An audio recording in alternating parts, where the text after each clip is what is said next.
Low.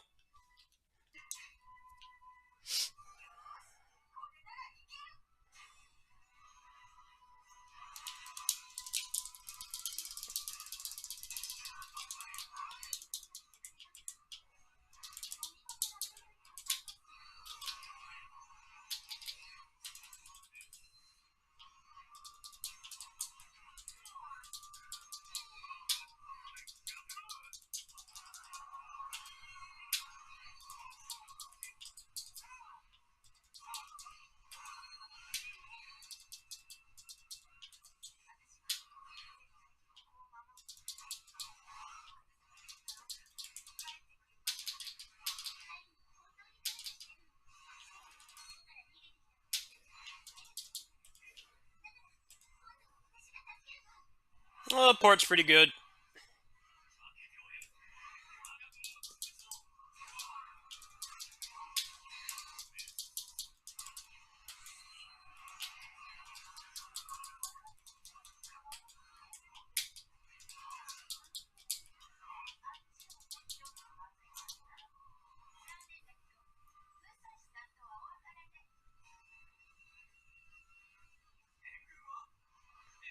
Game sound is low. I don't know if I can do anything about that. Nothing I can do about it, sorry. I don't feel like tech support right now, to be honest. I've had a very difficult day. I just want to just play the game. I don't want to be frustrated today. We had to put a kitten down earlier, so I feel like shit. And I'm really discouraged with the channel as a whole, how badly it's been doing. So, there's nothing I can do about it. It's fine on my end.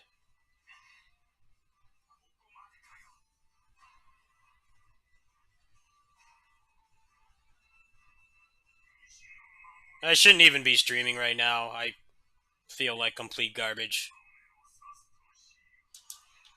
Things haven't been easy.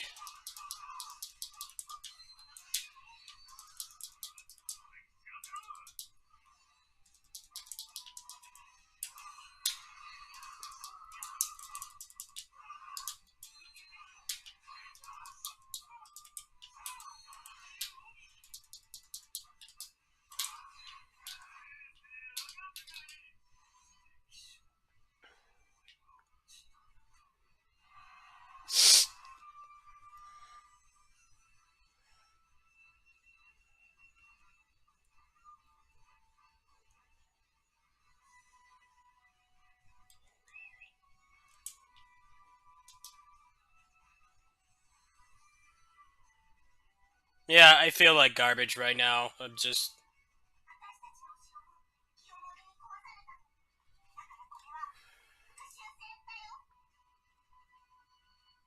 It's one of those days I just want to just delete the channel.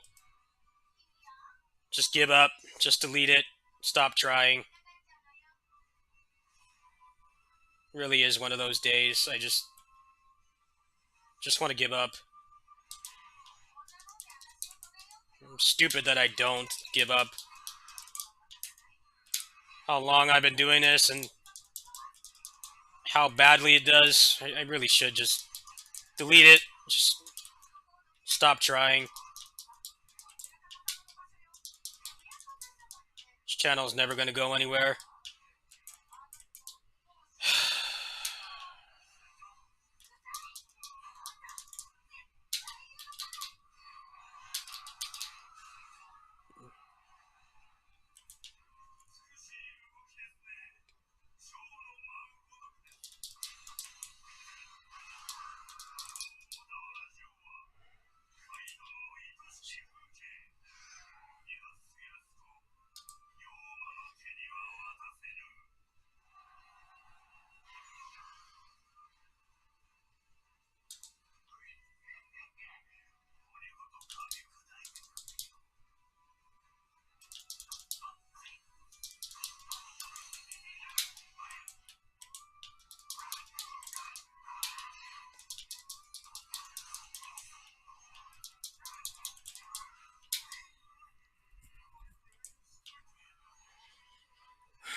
I don't know. I've had the delete channel page open so many times, and I don't know what stops me from doing it. To be honest, I really should just give up. I'm really feeling at that point, just that rock bottom point.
No, it's not okay to vent because almost everything that's rough in my life, I have no control over whatsoever. Nobody can help me. It just gets exhausting. I work my ass off on this, and it just does not do well. So all this stupid site wants is just fucking clickbait and video essays. If you make just straight gameplay like I do, the site doesn't like that. So I'm just obsolete. I'm a product of my time. And it's just, this is never gonna do as well as it should. Plain and simple. And that's been making me really depressed lately. An automated AI system has made my channel completely obsolete. Like, I don't matter anymore.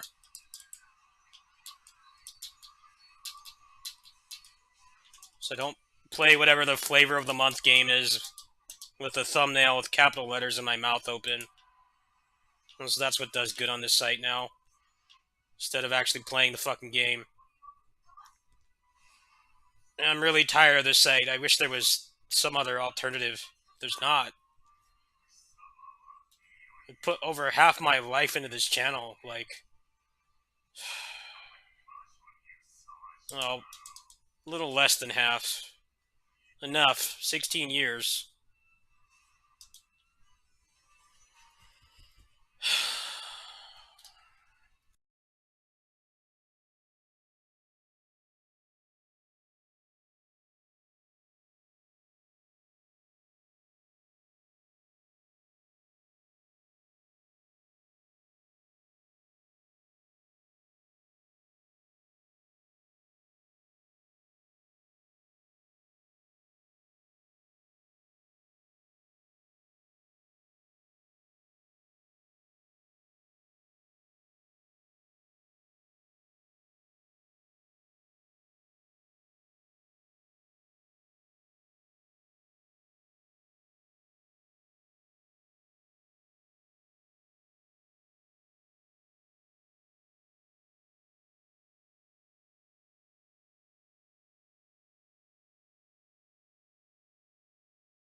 No, I don't like to overshare, but this is a problem that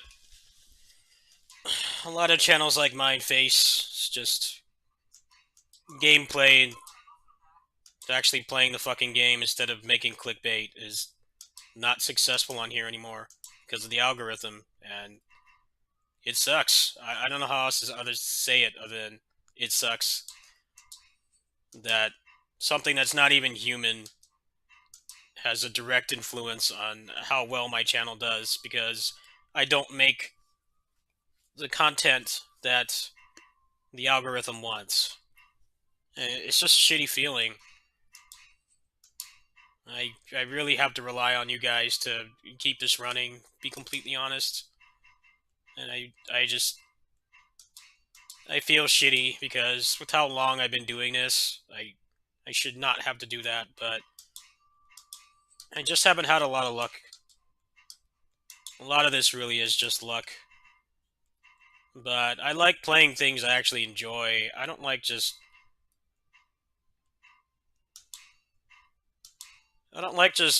drifting off whatever's popular. I don't like doing that. I never have.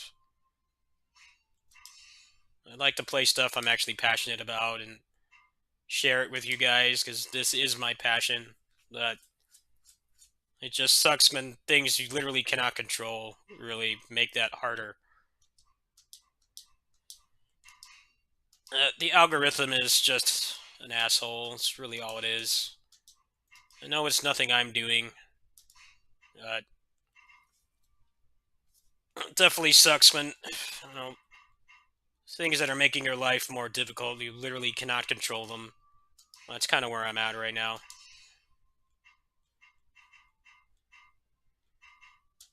You gotta support the people that are on here that don't sell out. You have to. And I'm not even talking about me. You support me or not, I don't care. But the people that are still keeping it real on here and aren't trying to just game the algorithm, you gotta support them. As this site does not make it easy to do that at all. It really doesn't. There are some people that are keeping it real and they're pretty successful. I'm definitely very glad that some people still want to do that, but at the same time I can't fault people for not wanting to do that and just do whatever the flavor of the month is. The site really does not reward passion anymore. I think that's really what it is. Yeah, and exactly that's the thing. I'm more than capable of doing that. I can edit. I do still edit relatively often. It's just I know that the time to reward ratios is shit. It really is.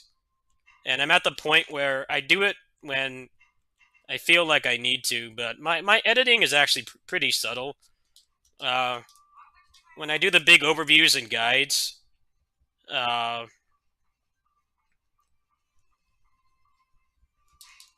I edit out repetitive parts. Like if I'm like waiting for an item to drop or there's like 3 or 4 load screens, I edit all that out. I cut it out. But I just don't do like the super big production value stuff. It's just not worth it. It really isn't.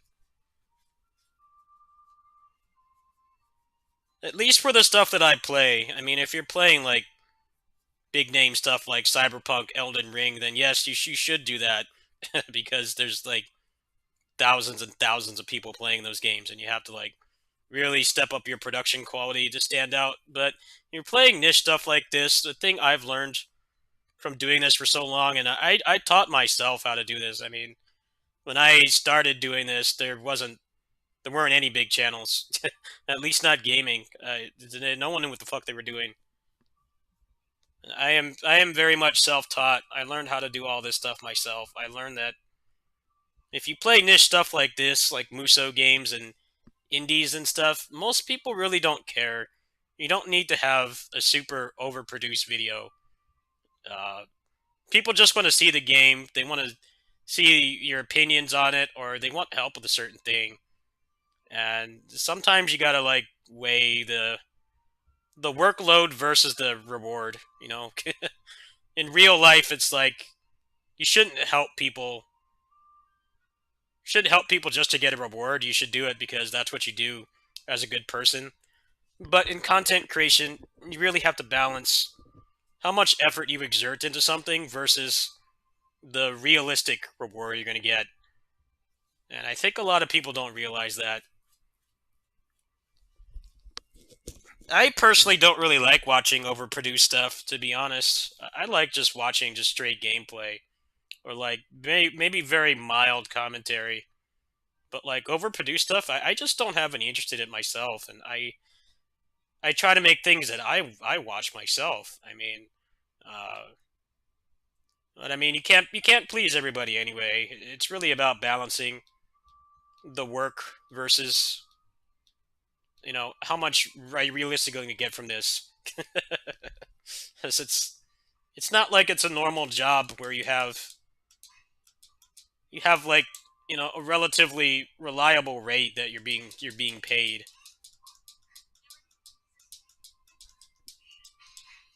Content creation is kind of like working at a restaurant. It's kind of like working at a restaurant.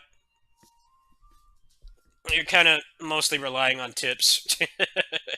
You need people to like hook you up with tips realistically, and if you're not, then you kind of just have to accept that you can grind your balls off on something, and it might not pay off.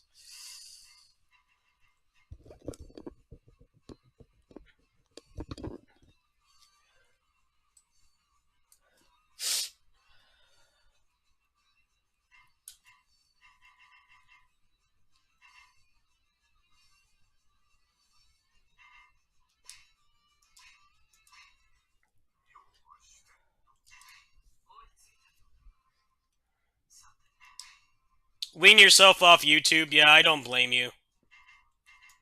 But the way YouTube is, it's just there's a reason for it. The algorithm is a cruel mistress. I just don't want to work myself to the bone more than I already have, and heavily edit something and like do post production and shit and get 200 views, because that's the shit that will legit make me stop doing this. I edit when it's necessary.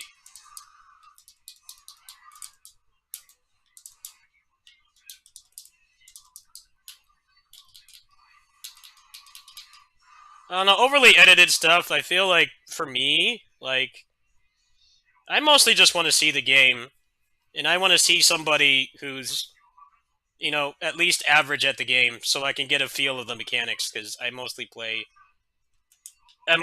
mechanics-focused games. I don't need super big production values and some guy editing every sentence because he can't say more than one sentence without it cutting out. Like,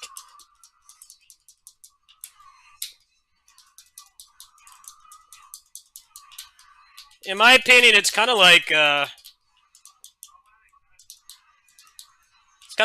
action movies that Hollywood puts out versus what like Hong Kong and Japan do.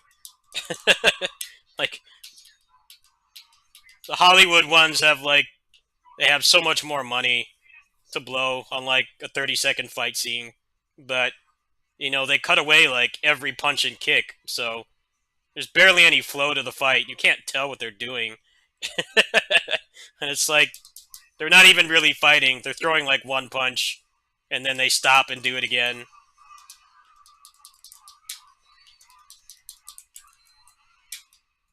That's kind of what that's why I don't really like watching that kind of stuff on here, to be honest with you. It's definitely a big difference going from like some of these new movies that are coming out that claim to be action movies, but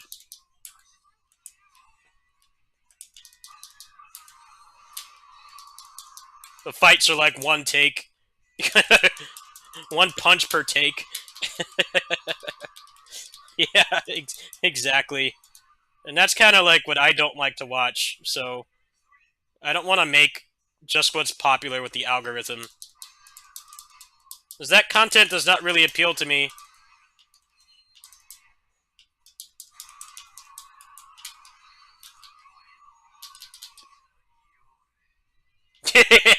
Yeah, the shaky cam, or like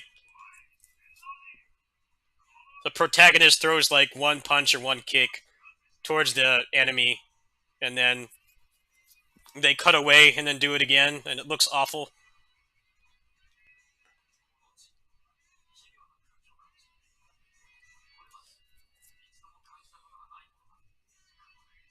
But there's definitely a time and place for that kind of content, yes. There definitely are,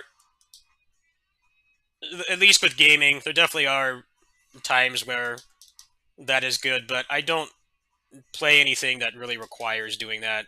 And I don't like to watch it myself. I'm cool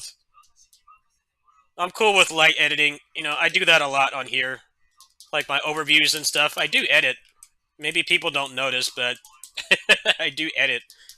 I don't post strictly on edited content. It's just like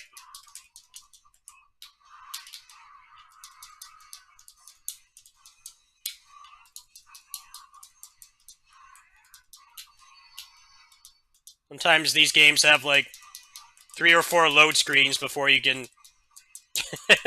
can like get to gameplay or whatever you're trying to explain. So yeah, I cut that out. That's just making the video longer. Uh, Anything more than that is more than I'm willing to do.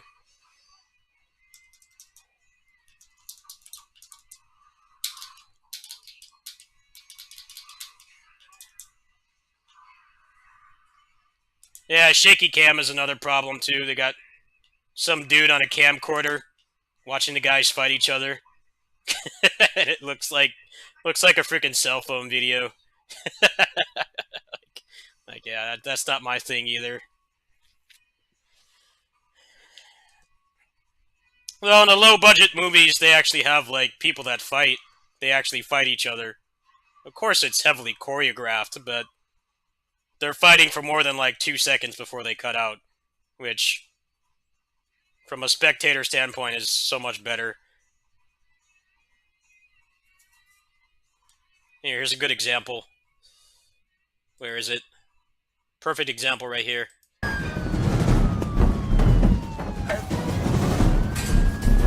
There you go. See, that's the kind of content I don't want to make. That's the kind of shit I don't want to make. Like 30 cuts to get over a fence. Like I don't want to do that. I don't like watching it, so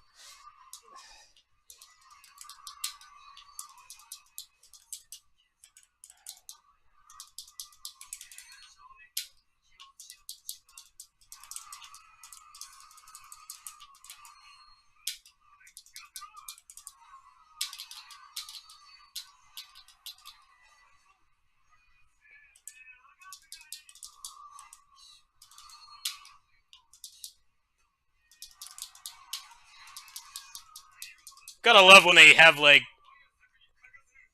I wouldn't call them washed up movie stars, but like aged movie stars, and they put them in action movies like that when it's very clear they cannot move like they used to. So they have a stunt double all the time, or like that fence clip. Like, dude, it took him like 30 cuts to get over that fence. I'm like, dude, just do like dramas at that point. Seriously. Nothing wrong with getting old, but I don't think you should be doing action movies if it's like that bad. Like, at least you shouldn't be like, you shouldn't try to pass you off as some nimble young guy when you're like 60. It's weird. They do that a lot though. Just because they're like a big name star, they'll put them in those kind of movies. It's like, the guy can barely move, and it's painfully obvious.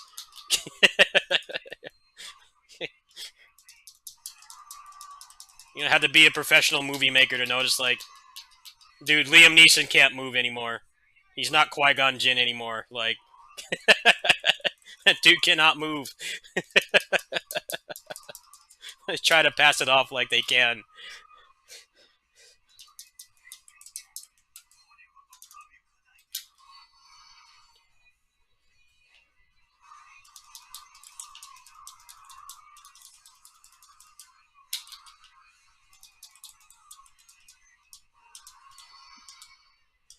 Oh, this is the beginning of the game. I just bought this a couple days ago.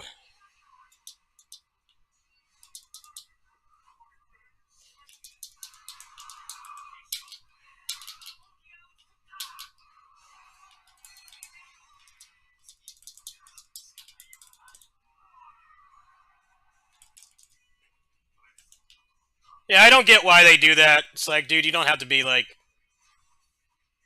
uh, MCU film producer, like top of the line, biggest paid, to like notice that, like, dude, he can't move like that anymore. Like, it's painfully obvious. Like, nothing wrong with getting old, but like, you're just gonna have to get a stunt double to do it all anyway, and film it from views where you can't see his face. It's like you might as well just like get someone younger or have him like not fight, be in the movie, and like not have an active combatant role.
I definitely think this is one of the best Musou games, but to this day, this game's almost 10 years old. Well, the original game is 10 years old. The expansion is 9 years old. I don't understand the massive love for the endgame mode in this. It just feels like worse Diablo.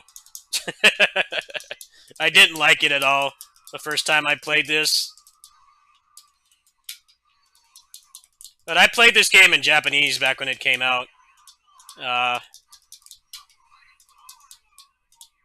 I pretty much figured out how to break the game by myself. And that's how I got through that mode. It just wasn't fun. It just feels like Diablo without the death. If I'm gonna go around and mindlessly push one button to kill shit, then I would rather play like Diablo 3 than this game's endgame mode.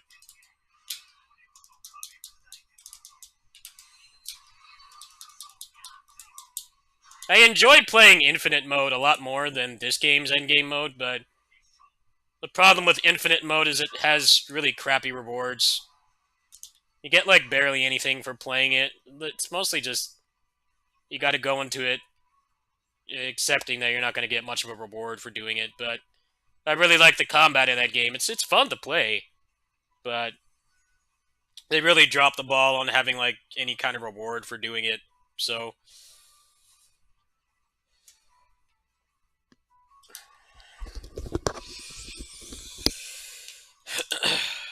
this game has the rewards you want that like actually change how the game is played and stuff, and you can go back and clear out the rest. But the gameplay is just boring.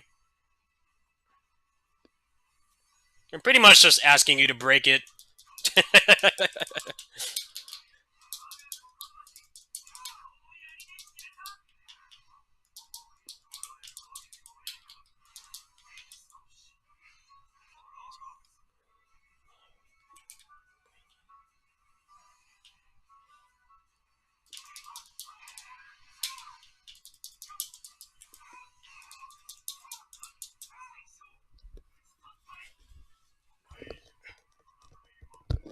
But yeah, this expansion in Diablo 3 came out around the same time.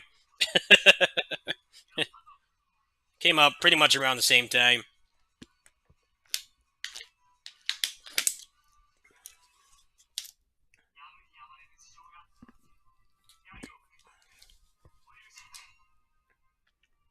No, the Warriors Orochi 4 port is fine.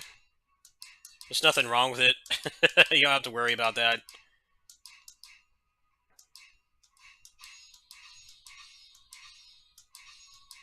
No, I have not played Vindictus.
No, there's nothing wrong with the port for 4.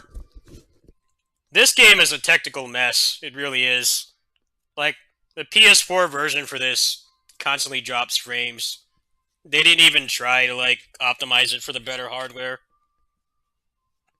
A base 2013 PS4 should be able to run this so much better than the PS3, but it's really not worth buying. It's basically just an upscale. Like, you might as well just emulate it at that point. Like, it's a garbage port. I was watching some gameplay and I'm like, wow, I had never seen the PS4 version of this because I played this in Japanese back when it came out. It's pretty embarrassing how bad it is.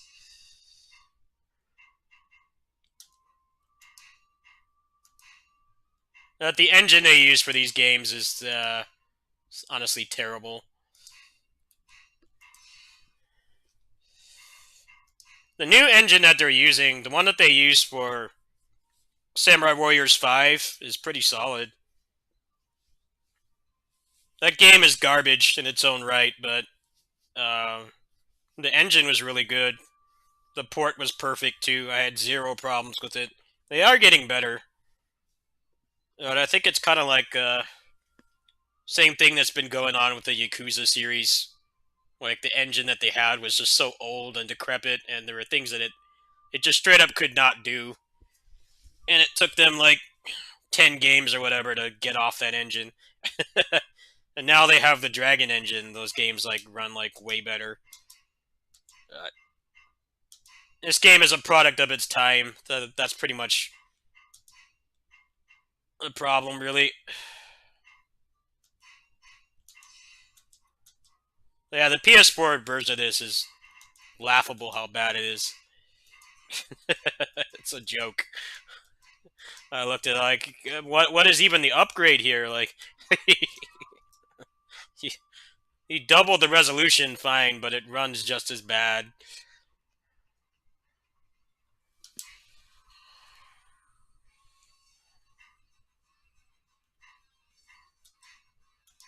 Like there's more to putting something on more powerful hardware than just jacking up the resolution. Resolution is like not even. It's a lot harder to hack it. A lot of the people that hack it, they just put it in like airplane mode so that they can, I guess, just pirate the games. But I have so much stuff on here. I have like almost everything I'm interested in. So that makes it harder, from what I understand. You have to take more caution. Yeah, there is a 60 FPS mod for this, and that's kind of what I'm doing right now. I'm kind of preparing so that I can, when I get the jailbroken thing, I can just rip my copies. I have a lot of games on here I like to play on the emulator, but I don't want to pirate anything, and I don't want to go on some shady ass site and go get it that way either. I want to just rip the stuff I already have. Like Metroid Dread's got a randomizer. Um, there's a couple other games in here that have really sick mods, but you either have to go download the game off some shady site or rip your own copy. But yeah, that's kind of what I'm doing right now. I want to showcase the game running at 60 FPS, but uh, it's going to be a while until I can do that. Maybe like next month. Samurai Warriors 5 just suffers from. They claim it's a reboot, but it has the same old combat system. It's like not upgraded at all. It's worse, actually, because the enemies don't react to your attacks, they just walk through everything. There are moves in that game that are completely canned animations, and they don't even function properly. There's that one clip, I think it's Toshie or Tadakatsu. He has this move where he like launches them up in the air, does a bunch of punches, but like because the hit stun in that game is all fucked up, like they're already on the ground before he does the finishing punch. They're already standing on the ground hitting you. Like it's just jank. And the clones is a whole other problem too. There's so many clones in that game. It felt like they did half of a reboot. They did make the game look better. I really liked the art style in that game. It wasn't a complete negative, but they like redesigned everybody. Some of the designs were for the better, in my opinion. I really like some of the redesigns, but the combat is just jank garbage. Where you can cast an R1 and it doesn't even connect properly. They're already on the ground hitting you. And there's just so many clones. Like they can't like get around the fear of just cut the characters. Just cut them. Put them back in when you have a moveset ready for them, but just cut them. Like because if you have the character in there and they're just a clone and they have like one or two moves, they're useless. Like no one's going to play as them. That's precisely the problem. Is they tried to really inflate the roster of Samurai Warriors 5 with the unique NPCs, but they're just clones. And some of those guys share their moveset with like 4 or 5 other people. So it's like the problem with clones, in my opinion, is the way that they do clones anyway. It pretty much always ensures that there's going to be one clone that's worth using because they have the best unique moves. So the other ones are basically useless. Dynasty Warriors 9 is a lot like that. The way that the clones worked in that game. There was always one clone that was so much better than the others. So the other two might as well not even be playable. And I think that's more the problem with clones instead of people just complaining that their favorite character doesn't have their unique weapon, which definitely sucks too. Like my favorite character, he gets cloned all the time. But what's worse is when there's like 4 other people that share that move set, and only one of them has good unique moves. So the other ones are pointless to play. There's no reason to ever go into a map with them, unless there's like some kind of progression mechanic that um, requires you to do so. There's no reason to use them. That is my personal problem with clones. It definitely sucks when your favorite character gets the shaft like that, but I think it's just the way that they do it, it makes the other characters pointless. And Dynasty Warriors 9 and Samurai Warriors 5 had that exact same problem. They tried to get around it with like the unique moves, but one unique move was always leaps and bounds that better than the other people who use that weapon. So there was no point in ever using them. They're just there. They're just extra squares on the character screen, but you'll never play as them. Samurai Warriors has been on the decline. It really has been.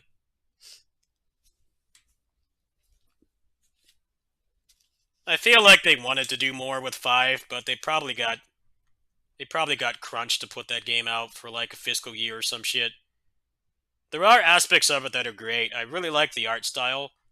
I liked most of the redesigns actually, I think they did a great job on that, but the actual gameplay is just it's a mess. It's a hot mess.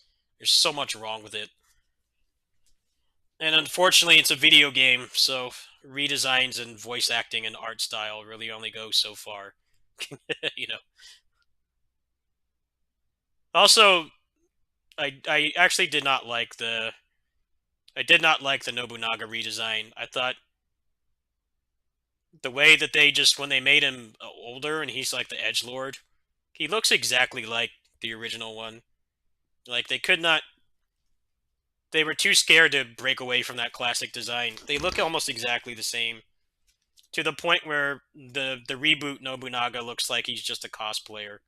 Like he just grew out his beard and he has like a different voice. When I was playing that game, I felt like I didn't feel immersed at all. I'm like, dude, he just looks like a cosplayer. Like they could not.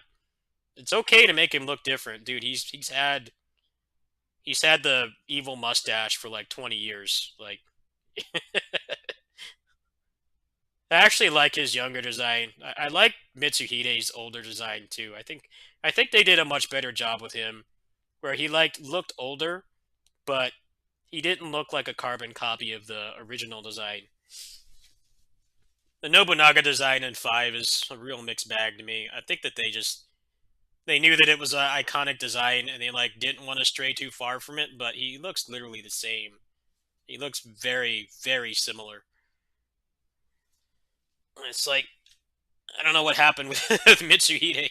Like his design is really cool. He's graying and he looks older and more distinguished, but he doesn't just look like the old one. He doesn't look like the OG one that's in this game.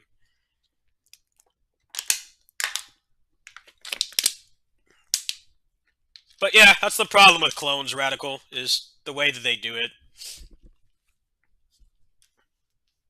It's a band-aid on a very pressing issue where they don't want to cut the character, but the way that they make the clones differently, it always just means that one is going to be better than the others. So the others are basically just skins you never use.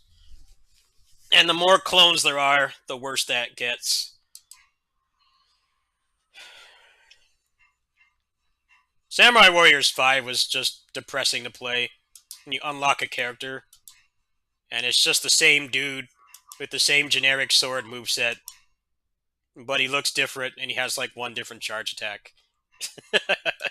And you unlock so many of them too. It's like, dude, I don't even like this moveset in the first place, and I've got 5 officers that use it. I'm already like emotionally checked out at that point. And like, dude, these people would be better off as NPCs. Seriously. At least then you can just give them a role in the story and the gameplay is not a factor. And when you make them playable and they're just another clone, they really just feel like they're just there for a unique character model.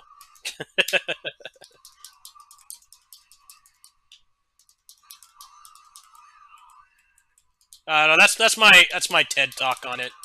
I don't have anything more to say than that.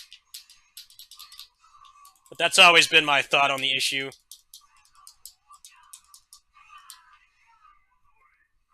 It's less about your favorite character getting screwed over, and more about that they don't handle the clones in a way where they're even worth using.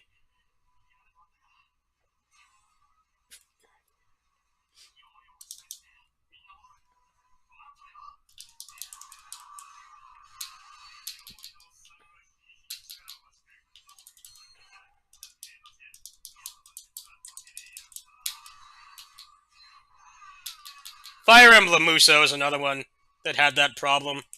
But the clones in that were completely identical. They didn't even have one unique move. I think like the bow moveset, there's like 5 characters with that moveset. And they're all exactly the same. The only thing that sets them apart is the stats, which don't matter. They make no difference at all. And the passive ability that they have. Other than that, they're completely identical. I like when people tried to come to the defense of that game. It's like, oh, their stats are different. I'm like, dude, you can make weapons in that game that you just mash the square button and everything dies. Like, it doesn't matter if they have 13 more charisma or whatever. It's the same fucking character. Like, you can pick any of those guys and have the exact same gameplay. It's actually pretty concerning that the new one that they're putting out that comes out like 2 months, they've barely shown any gameplay, and they're kind of glossing around if there's going to be clones or not. I wouldn't be surprised if there are. It's just laughable if there are, because that was like one of the biggest complaints about Fire Emblem Musou from like both a casual and like hardcore combo player like me. Nobody liked the clones. It didn't matter like what kind of level you tried to play these games at. They sucked. It's like if it's not fixed, and it doesn't really matter what else the game has. But yeah, they've been pretty quiet about that game. It's hard for me to really get excited for it.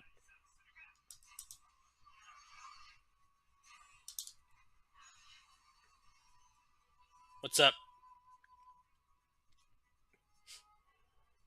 What's the good news and bad news?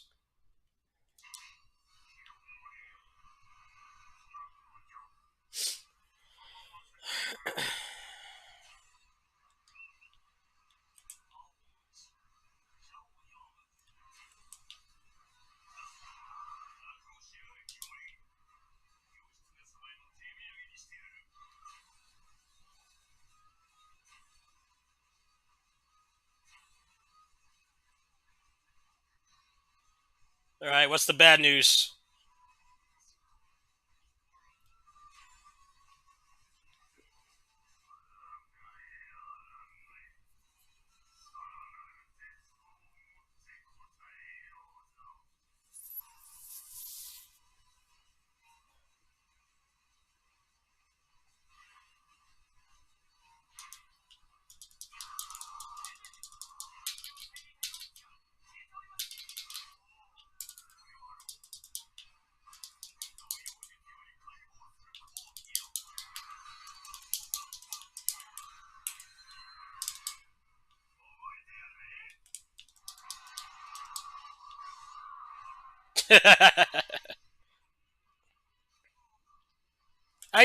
I can't do open world service games. I just can't. I feel like they just detract from what I like about those kinds of games, is just fighting and getting stronger and having something to play with like regular updates. That's all I really want. The exploration and stuff, I just don't care for it. I tried Lost Ark and it felt all right, but I'm like, dude, I'd rather just play Diablo 3 again. Like, it's like basically the same combat, but you know, I just get loaded into an instance and I kill shit, and that's all there is to it. It doesn't try to be anything else, and it doesn't need to. But I get that people need a little bit more from their online games. I just personally feel like service games I feel and that I play on this channel are like way more up my alley. Just load in an instance and fight and get stronger. That's all I'm really after. I don't need more than that.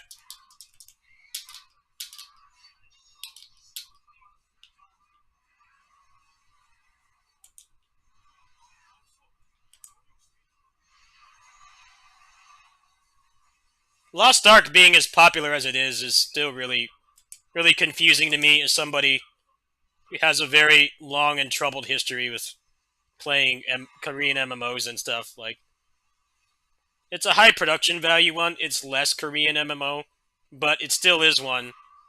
So I find it hilarious that there was like that whole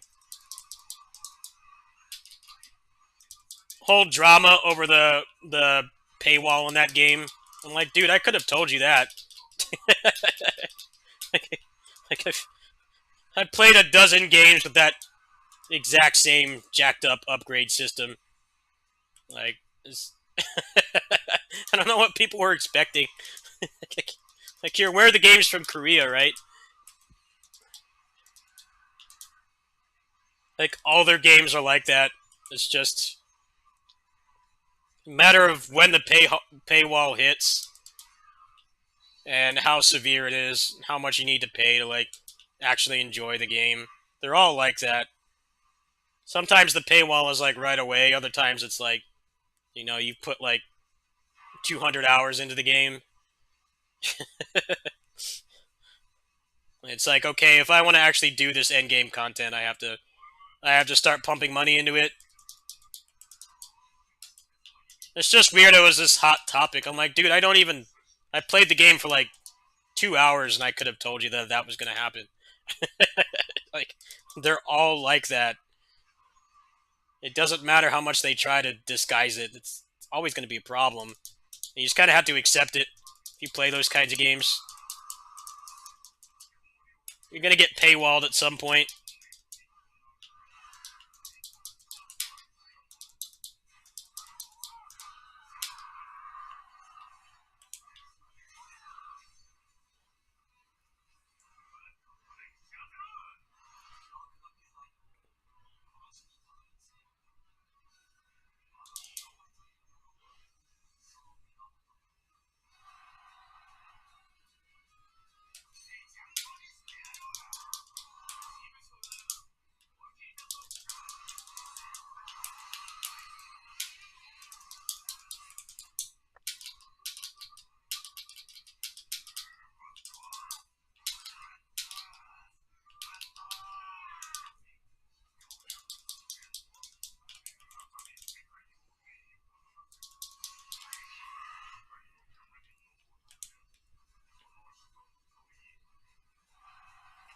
Yeah, the gameplay didn't feel that much better than like Diablo 3, which is more up my alley.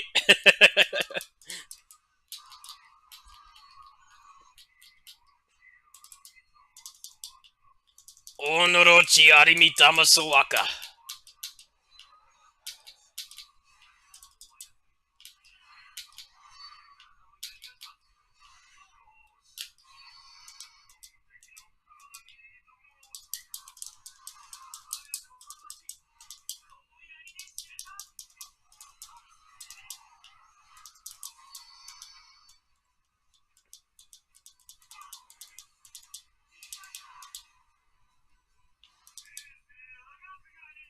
I didn't play it that much. I played it for like 80 hours on the Switch version.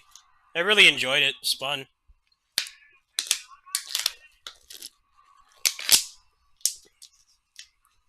But that's also a one-time purchase.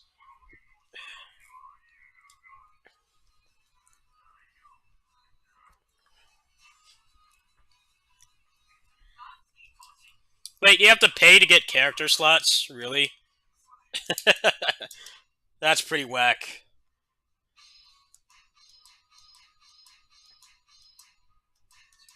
That's pretty whack. I was not aware that that was a thing. I would consider that to be a very early onset paywall.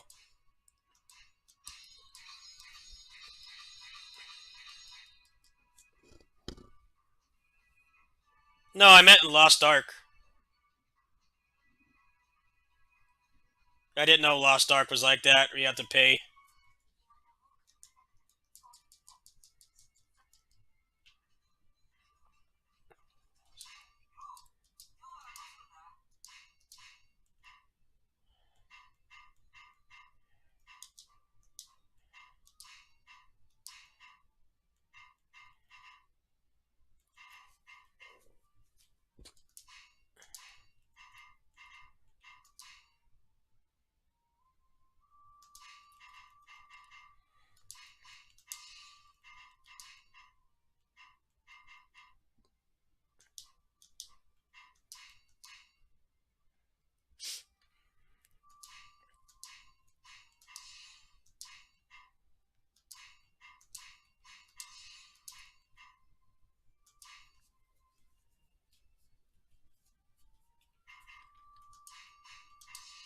Could still read the kanji for these, because when I started this channel, when I was playing Orochi 1 and Orochi 2 in Japanese, I learned them. They have not changed at all. Like, the characters for these have not changed since 2007. I still have them memorized. The newer ones I have a little bit harder time with, but like back when I started this channel, they've always been the same. They have kept that uh, really consistent. I know Kingdom Hearts has some problems with that. They changed like Second Chance and Once More. They changed the name of it for like no reason. So people that like grew up with the games and stuff, they don't know where the hell it is. It's like it's right there, but they arbitrarily changed the name. They've always been very consistent with the names of the weapon abilities.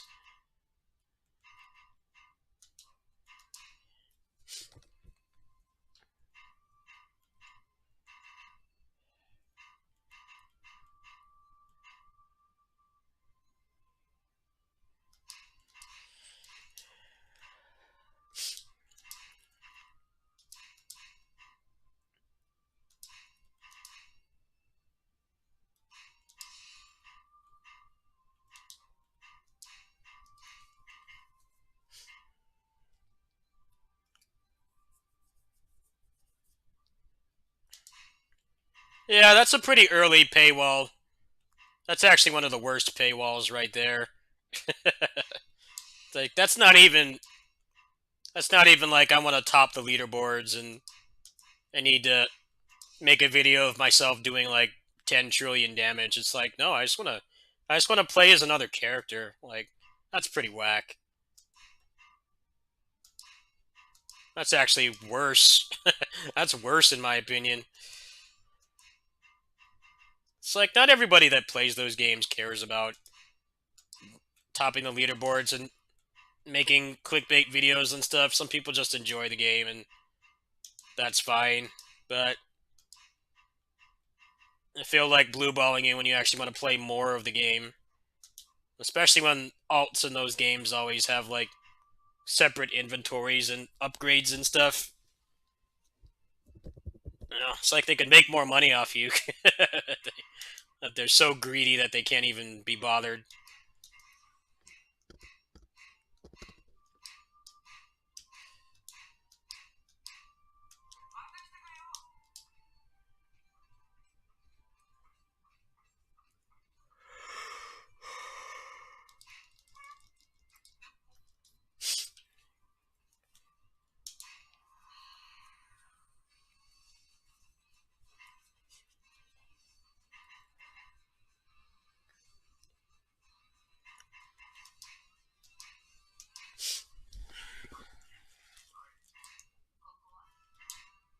I watched a streamer. He quit that game because he got tired of the alt-itis. Just having like 30 alts and doing the same thing on all of them over and over and over, and it just feels like a full-time job. That's why I don't like those games myself. All I really play right now is I play PGR, I play KOF All Star, and I play Aether Gazer. Those are the only three I play right now, and they're all like minimal on the homework. Minimal homework. PGR especially is very dolphin friendly. The problem with PGR is it's a shit main service game to play because the stamina is a real problem. But I still love that game to death.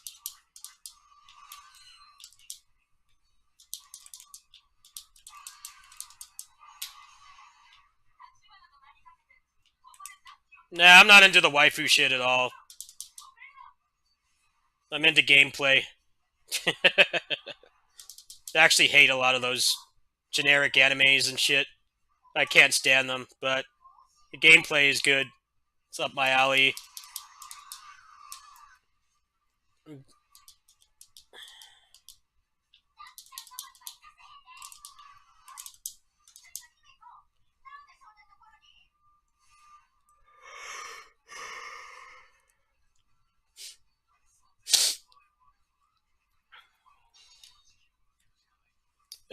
That's easy. Super Sentai.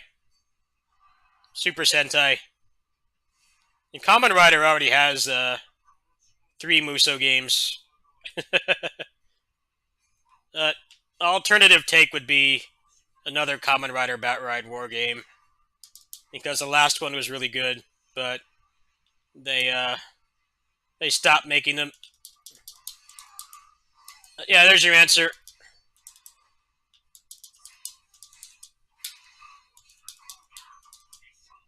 Bat Ride War Genesis is a legit good Musou game, even if you're not into Kamen Rider. Definitely one of the better non-Koei Capcom ones for sure. Definitely just a solid game. The end game content sucks, but it's still you could do worse than that game for sure. There's no clones for one. The movesets are all very unique. It's just a solid game. Not the best, not the worst. It is definitely one of those games that if you actually care about the source material, you get a lot more out of it. But even just like if you haven't watched like a single episode of Kamen Rider, you can still like really enjoy it.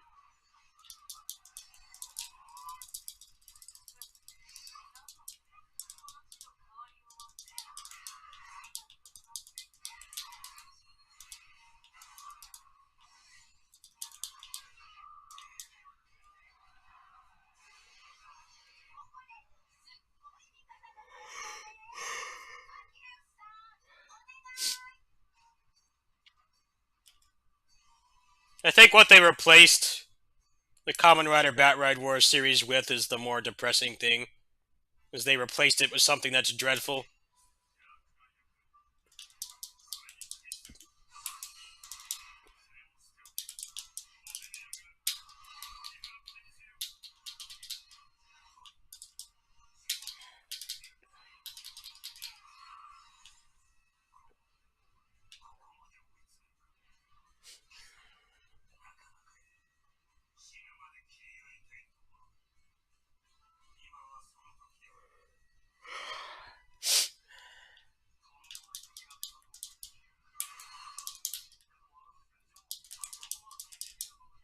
See, I didn't count that, Radical, because there already is a Tails Musou, and it sucks. There already is a Tails Musou. It's bad. I don't think I played it on the channel. I'm pretty sure I never played that game on the channel, but I did. I did play that game back when it came out. It's garbage.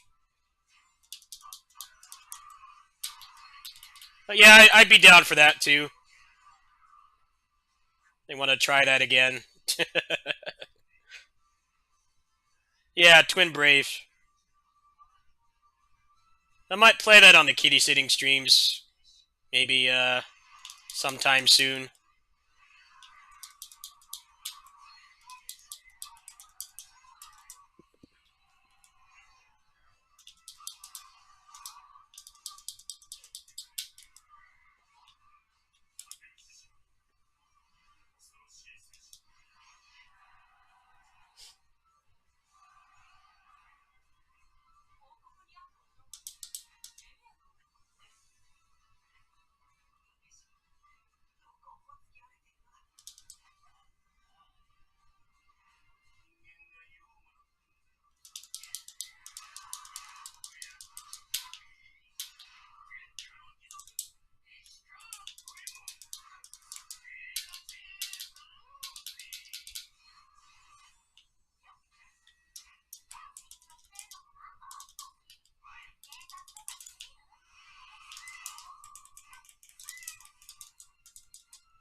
What exactly was wrong with Battlefront 2? I remember there was a lot of hatred towards that game. It's not something I've ever played or have interest in playing, but I know Battlefront 2 is like completely jacked up.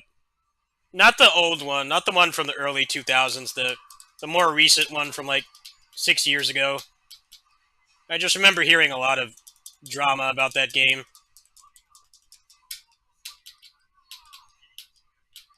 Like they did the usual EA thing of, I guess, filling it with microtransactions.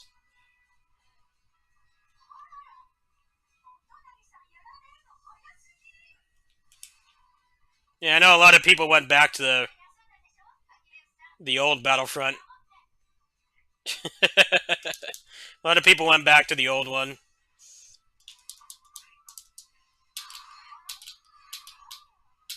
That's when you know you failed as a game company. When people are willing to play like an old ass jank PC port from like 2004 over your brand new, more easily accessible game. That's when you know you fucked up. That's a pretty big ask. It really is. Like, most people don't want to do that, but that legit did happen with that game. A lot of people went back to the 2005 one.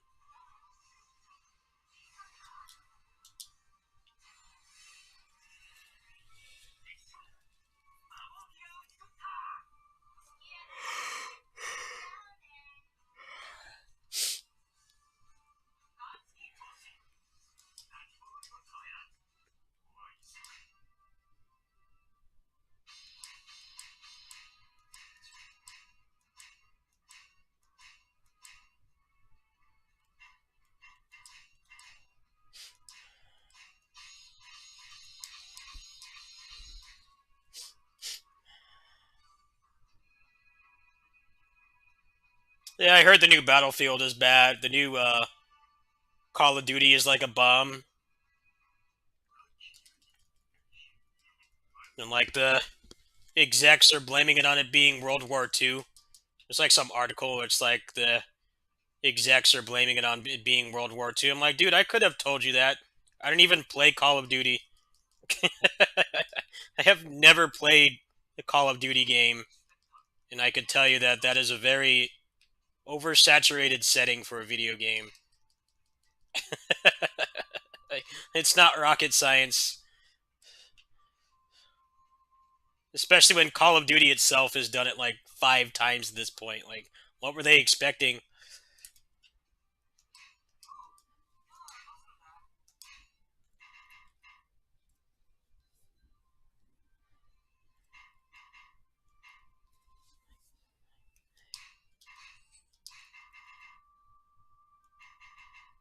It's like it's a big deal that Call of Duty and Assassin's Creed are taking breaks. I just find it hilarious. It's like, you should have done that a while ago. It's already like a nightmarish development cycle to put those games out. They already have to like switch out the development teams every other year. Well, it's not possible to turn out a game of that size and scope every year. You just can't do it. It doesn't matter how many people you have working on it. I just find it funny that they're already doing that.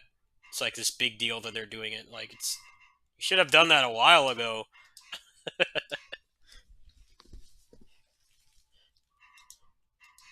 I definitely have games I wish I play that I like that I wish would come out every year, but I know realistically the quality would take a nosedive. So I'm cool with waiting. I'm totally cool with waiting. Basara is a perfect example. Is annualization is what killed Basara. They wanted to put out a Basara game every year, and they put out Yukimura Den, and it was garbage. It's not a good game, especially for the price. That game was full of like AAA priced, and it had like barely any content, dumbed down mechanics, a campaign that's not fun to play. Like for some reason they wanted to make a Basara game every year, and I'm like, if I didn't know anything about how video games are made and how the industry works, I would welcome that with open arms. But I know that the quality is going to take a nosedive. That's exactly what happened. And they had that one game that bombed, and then they just stopped. They stopped making games completely. Like they just gave up. I'm like, yeah, if you're gonna put out a game of that quality every year, I'd rather not have a game at all. To be honest with you, 'cause that game was not a good way to end the franchise at all.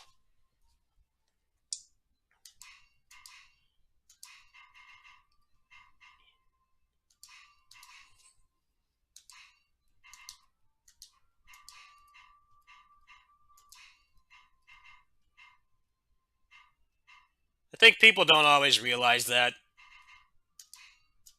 Like, really like love a game franchise, you want it to come out every year, but then like the reality is the quality is gonna really take a massive dump. It's not even worth it. Yeah, I heard about the Prince of Persia remake. That's like everything wrong with AAA gaming right there. They got that far into it, and then they took those people off the game. It's laughable.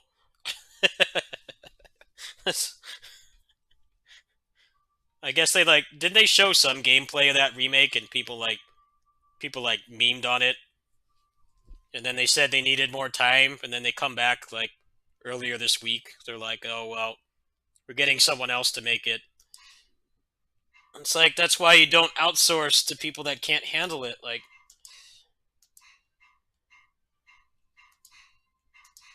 it's good to give new studios a chance because that's how the industry is going to grow. But you have a big game with that kind of pedigree, like you should just give it to people who know what they're doing. It sucks, but that's the reality of it. Like, not everybody's cut out to make a game of that size. But the ironic thing is, like, Sands of Time is like not really a revolutionary game at all. It's just a solid game in terms of the gameplay and the story and the presentation. But it's like not. I don't see what's so hard to remake it. Why it's so hard for them to remake it. It doesn't need like a Final Fantasy VII remake kind of complete overhaul. You pretty much just make the same game and just update it and make it more accessible. That's all that's really needed. But for some reason, they can't even do that. Like, I don't know. If I had to be in charge of some like legacy franchise big remake, I would definitely choose something like that, where it's like you don't even really need to do too much to it, really.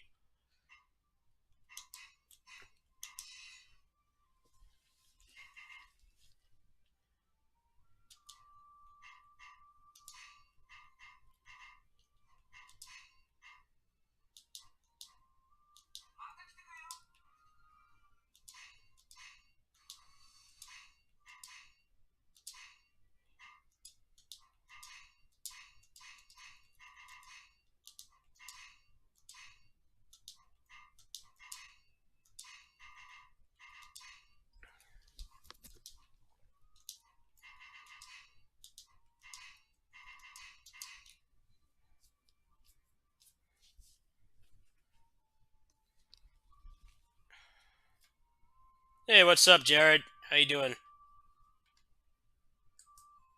Yeah, I kind of like quit streaming on Twitch, but I just felt like doing it tonight. How you doing, man? How's your stream?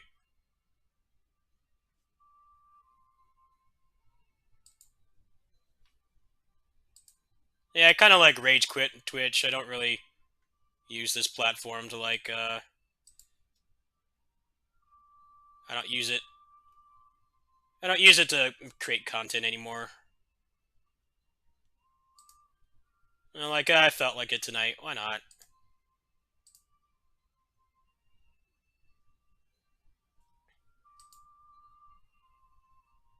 Yeah, I kind of have to. I have to tap out when you do the horror games because you know how bad my anxiety is. I can't do horror games.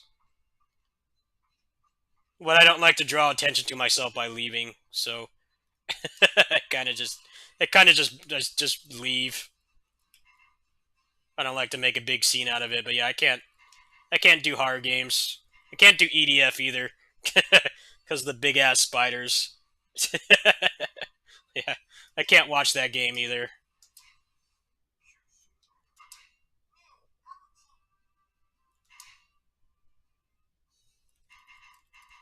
What do I usually stream? Uh,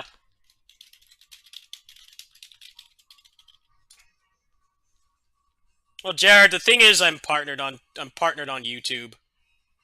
I'm partnered. I have transcodes. I have transcodes and shit, so I just focus on that platform. Because I stream at like 1080p, like almost 6,000 bit rate. So I would rather stream over there because people can watch it whatever bit rate they want. But when you're on YouTube and you're on Twitch and you're like not really a big streamer, they don't really give you transcodes that often. So uh, plus I just didn't really do well on here. But the real reason is the lack of transcodes. Yeah, that's kind of why I'm just like I just don't really care about. I don't care about growing my Twitch. I'm already partnered.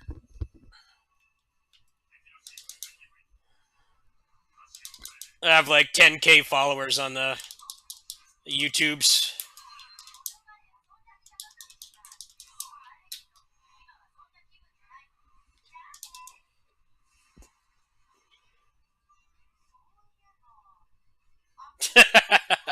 um,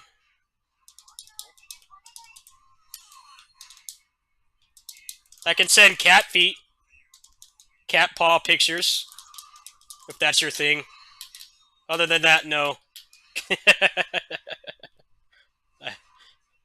I have a lot of cat photos of their paws and stuff, their toe beans. But no, that's all you get. Sorry.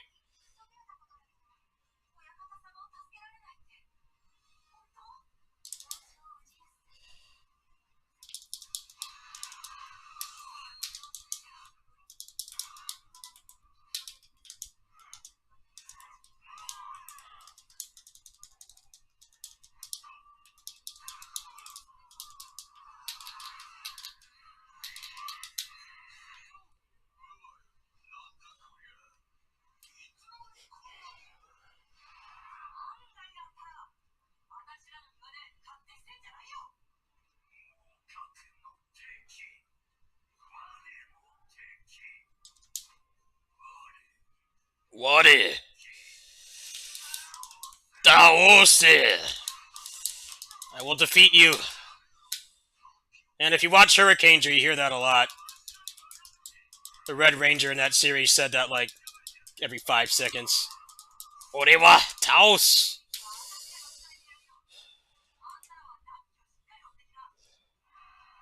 And his acting was really bad too. When he would say it, I would like laugh. His acting was really bad.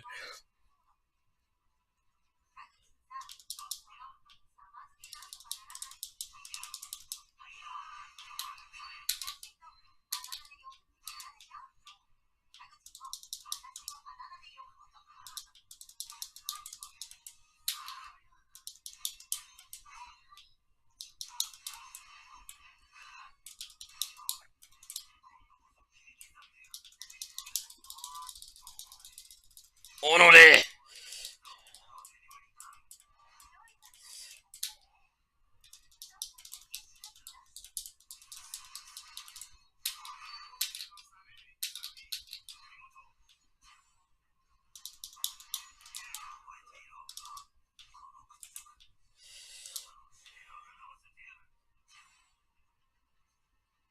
If you watch old tokusatsu, they say onore a lot.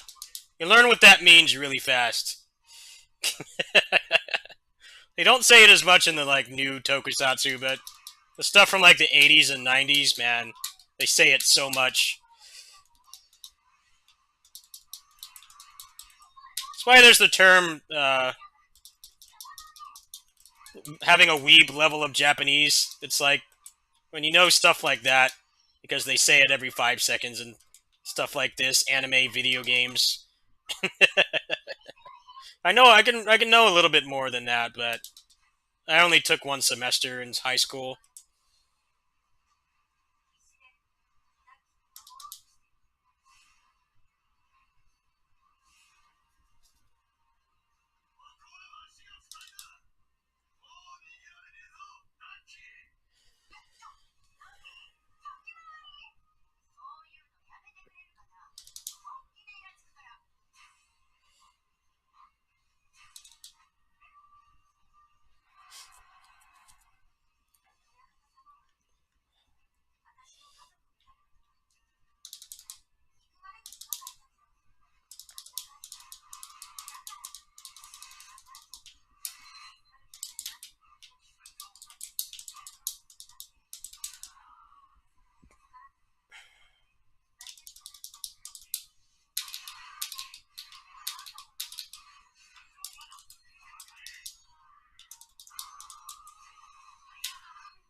Sanada Hyogi.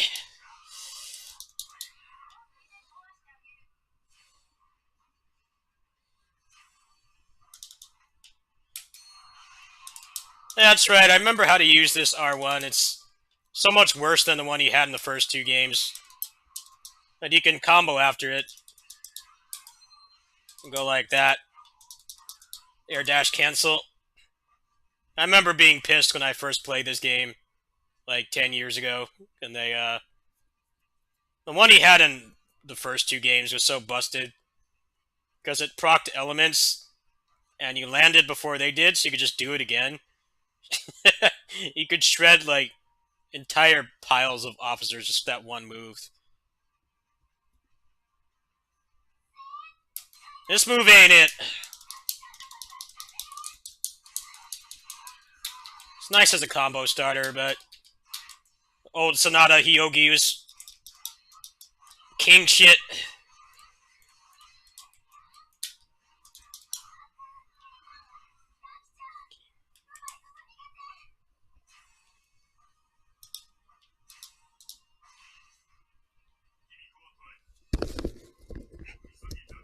The first Warriors Orochi is so easy to break. That game is fun. It's like not really any reason to play that game over two, except for the fact that it's so easy to break, and it definitely has its charm. But yeah, that game is mad easy to break.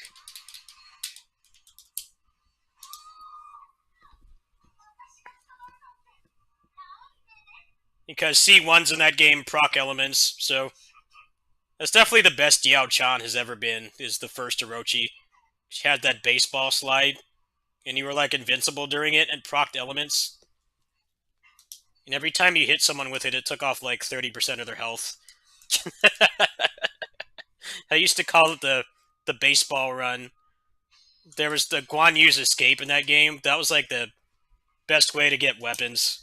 Was just take Diao Chan and just do that baseball slide for like 5 minutes. Everything just died. The second game, the way that they fixed that is they made C1s not proc elements anymore. Well, it's ridiculous how easy it is to break that game. It takes no effort at all. Ling Tong was pretty crazy in that game too, because he could like legit teleport because the C1 moved you really far, and he could proc agility on it, so he could like zoom across the screen. Good times, man. I should play the first Orochi on my kitty sitting streams. I might have to go get that from the warehouse. I think people would like that, but I don't know if I want to do the grinding to do the broken shit in that game.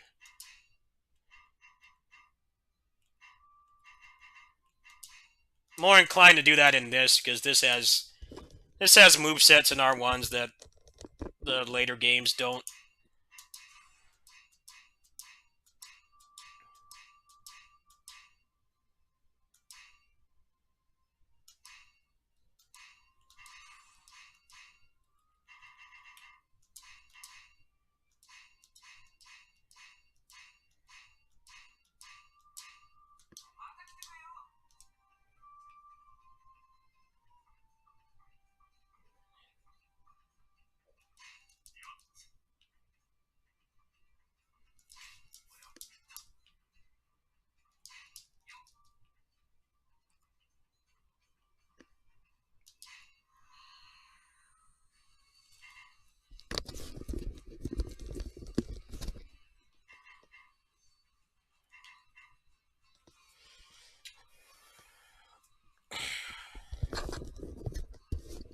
Urban Rain, yeah, I did not play that game on the channel. I did beat that game when it came out.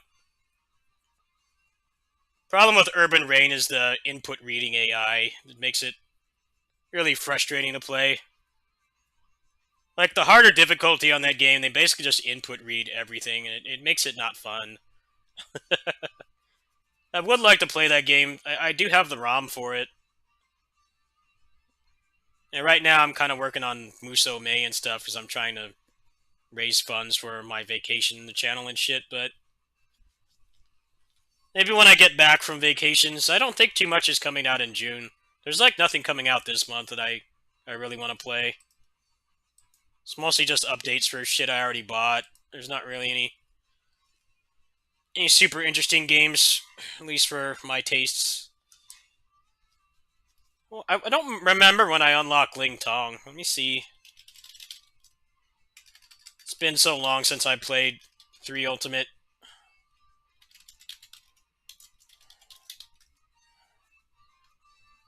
Oh.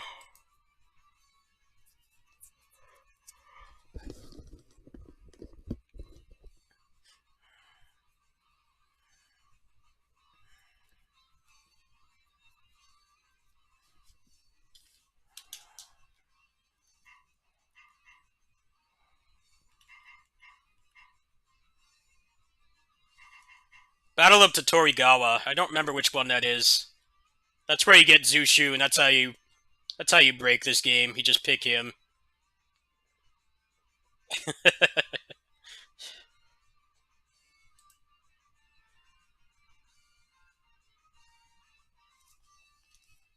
I think I'm done with this for now. I'm gonna play something else.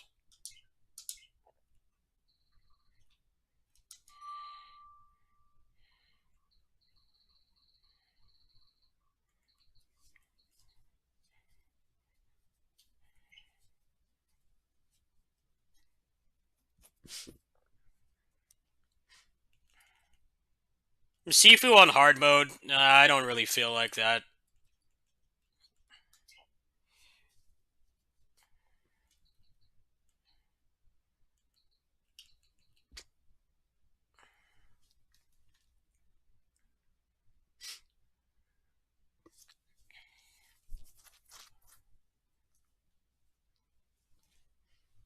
Stranger in Paradise getting fixed, yeah. That's a that's a pipe dream, man. That shit's been out for like 3 months. It's still broken. They're not gonna fix that game.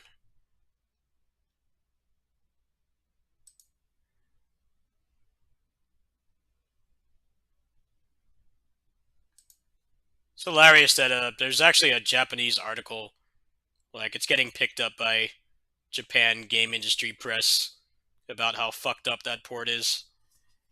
I just uninstalled that game full stop. I'm like, dude, they can't even charging me a full $70 for that game and it doesn't work. I don't feel like I should be exerting so much effort towards something like that, and they didn't put any effort into it.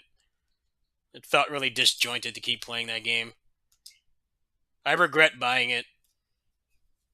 I wish it would be like Batman Arkham Knight, where they just give you a refund for it. So I already beat the game. I got all the achievements, but I would gladly take my money back for the emotional stress playing that stupid game gave me. I wish it was like Arkham Knight or Cyberpunk PS4. I'm like, look, we fucked up. We released something that doesn't work for full price. We're just going to give you your money back. And sadly, it didn't get as much publicity as it should have. I wish that had happened. I would easily take my money back for that game. It was so frustrating to play. The game itself was alright, but the experience playing that game on PC was horrendous.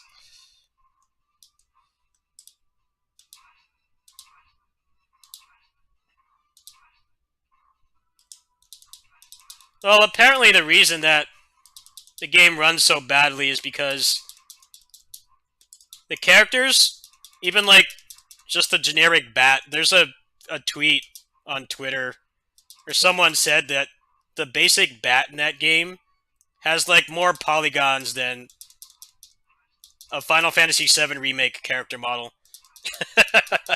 That's how fucked up that game is. And it's like it's not an easy thing to fix. And that's why you can have like a 3080 playing that game and it still runs like garbage. Because every character model on the screen, even just like the little bats and wolves and stuff, have like way more polygons than they need. That's also why when you do the finisher, the frame rate takes a dump. That's why too. Because that crystal effect is like way more polygons than are even necessary. It's a mess. I don't even know how they could fix it. I don't think the game did too well, so they probably have some sunken cost fallacy going on right now. At the same time, they're selling a blind season pass for that game, so they kind of have to fix it. They've been completely radio silent about it, so I just uninstalled that game. Not worth my time.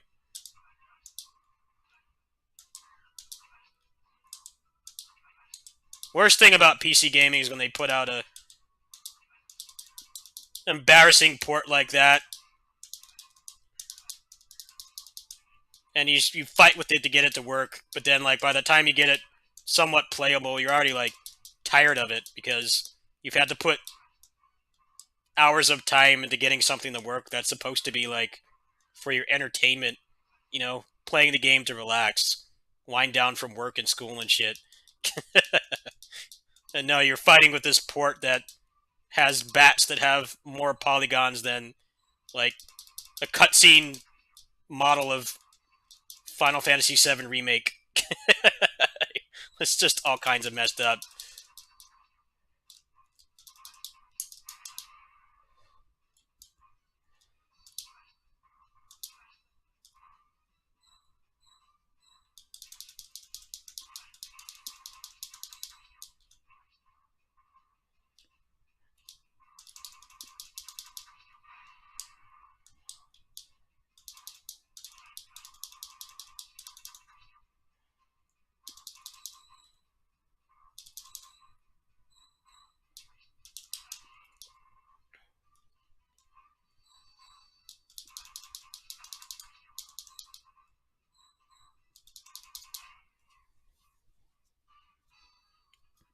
No, you can get a refund on Epic. You can. That was precisely the problem with the Final Fantasy VII Remake port, which makes it really fucking grimy.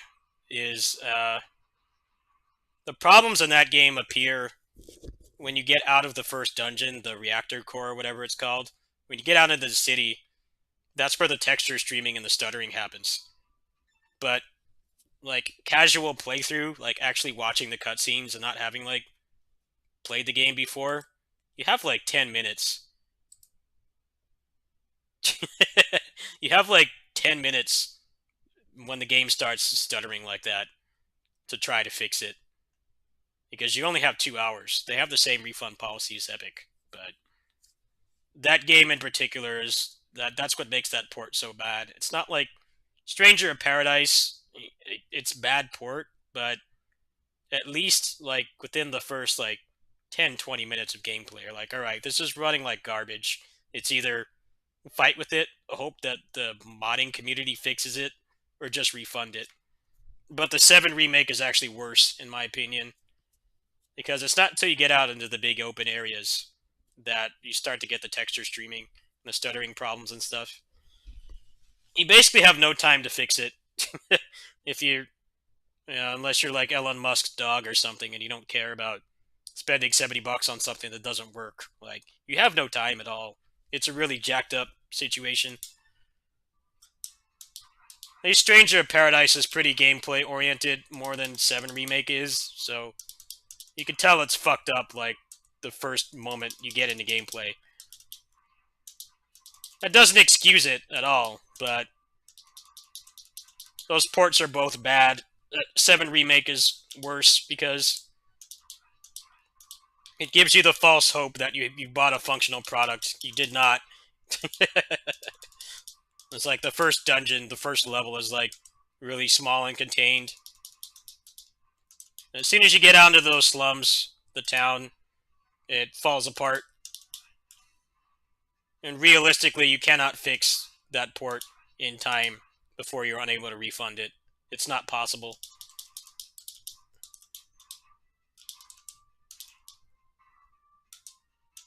But yeah, they're on a roll with terrible ports lately, aren't they? The Chrono Cross port is an embarrassment too. Chrono Cross is already a very divisive game. Most people that play Trigger don't like Cross, but I don't like Chrono Cross myself, but that game deserved better treatment than that. That port is a joke, man. Like, dude, when are they gonna learn? If you want to beat piracy and stop emulation, you have to provide something that's better. And when you don't, people are just gonna pirate the old game. It's a tale as old as time. Big companies don't get it.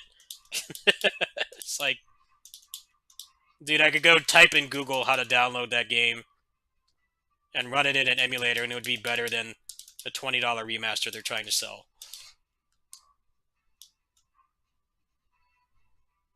A good example would be the Mega Man Zero Legacy Collection. That is an incredible port. That is the best way to play those games, pretty much. Unless you're doing mods and stuff, but like just playing the games like as intended, that's well worth $30. It is, because you get the entire series. And they're really kick-ass ports. They're legit better than playing on the original hardware. Castlevania Advance Collection is great too.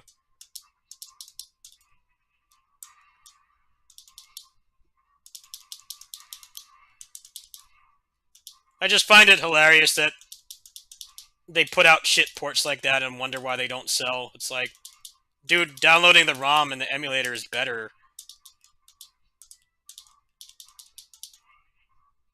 Video game industry hasn't learned jack shit from the whole Napster situation. All the suits were panicking that they were losing money over Napster. I'm like, dude, the core demographic of Napster is broke kids in middle school. Like, they don't have any money to give you. If you made your shit more affordable, people wouldn't pirate those movies and music. And then iTunes came out, and music piracy took a massive nosedive. That's all it took. Put the album up for $10, and people will buy it because it's legit easier than pirating it. The video game industry, that shit happened like over 20 years ago. They have not learned from that at all. It's baffling. It's, I was one of those broke middle school kids using Napster to torrent like game soundtracks and shit. Like, dude, I don't have any money to give you. Like, you're not out any money. Gabe Newell has talked about this at length. That companies need to stop considering every pirated copy of something to be a lost sale. It's like there's always a percentage of people that like, especially if it's a PC game, a lot of it just stems from does the game run? Does the game even freaking run at all? There definitely are some companies that haven't learned from that kind of stuff.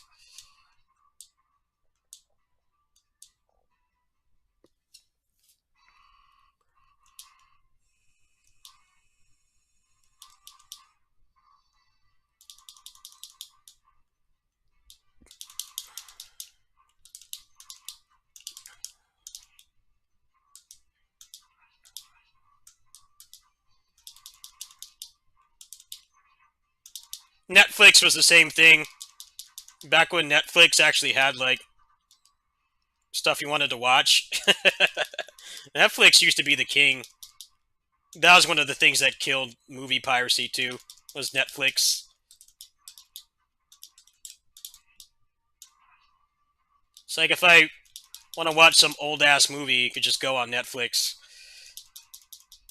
and they have it there, and you could just stream it. You don't even have to leave your house. Like that's legit easier than actually going on some shady ass torrent site and torrenting the movie and probably getting some really bad amateur porn instead because they changed the name of the file. It's legit easier. I don't understand it, man. I definitely have bought some good retro ports past couple years, and it just it makes the really shitty ones just feel even worse. Zero ZX collection is amazing. That's well worth full price in my opinion, because they're both really good games, but they went the extra mile. They got rid of the input lag. They added like all the extra stuff from like the e-readers and things, all the link bonuses and stuff. Like all of that is in there for $30. That's definitely worth it. That's definitely better than trying to go find a Game Boy Advance in the old cartridges. There's no reason to do that anymore. It's better than the ROMs. Like when Square puts out that Chrono Cross port, I just couldn't help but shake my head.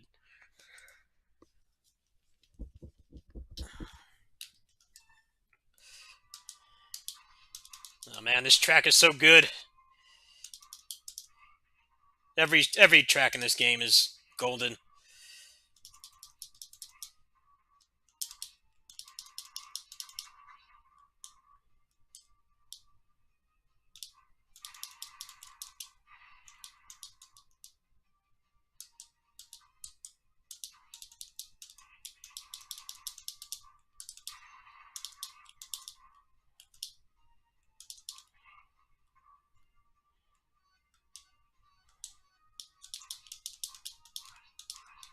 This track, level 3.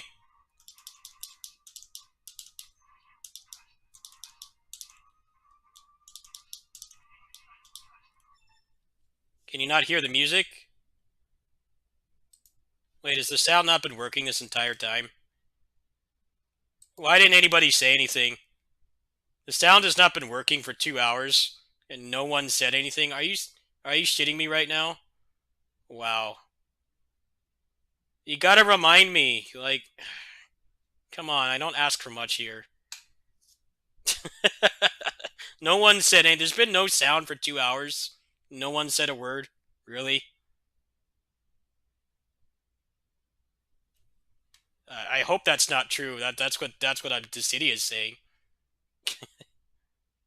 I didn't see it. I thought you said the game volume was down, man. That. Uh,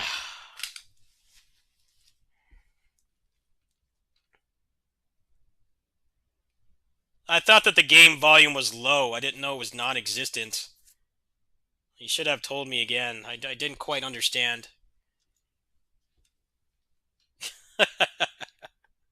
Is it better now? I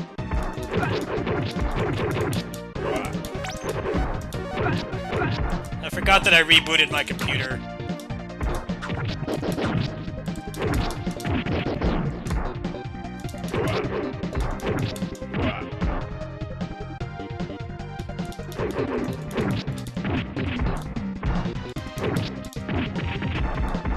Oh, it's fine. Don't worry about it.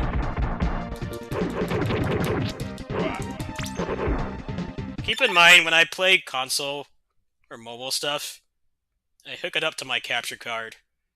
And this capture card is really good. It's one of the best external capture cards. I have an HD 60S Plus, but XSplit does not pick up the sound. I have to go into the source and enable it, and I forget, because if I reboot my computer,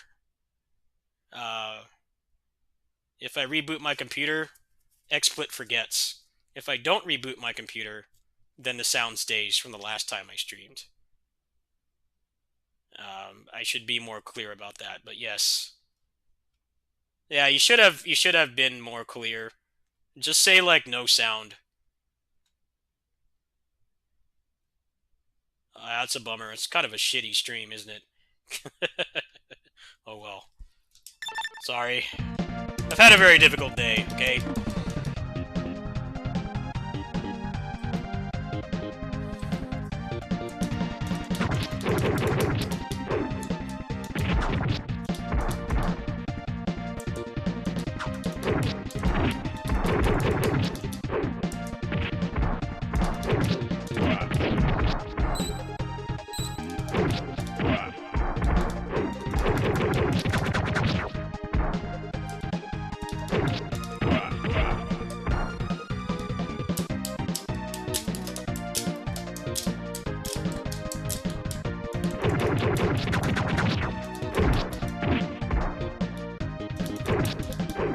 Yeah, next time be more clear, please.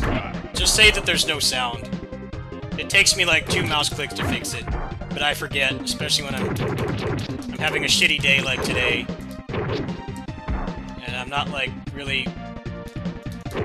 I'm not in a good mental state. You just have to say no sound. Be more clear next time. I'm not doing anything really interesting right now anyway, so it doesn't matter, but in the future, be more precise. Just say there's no sound.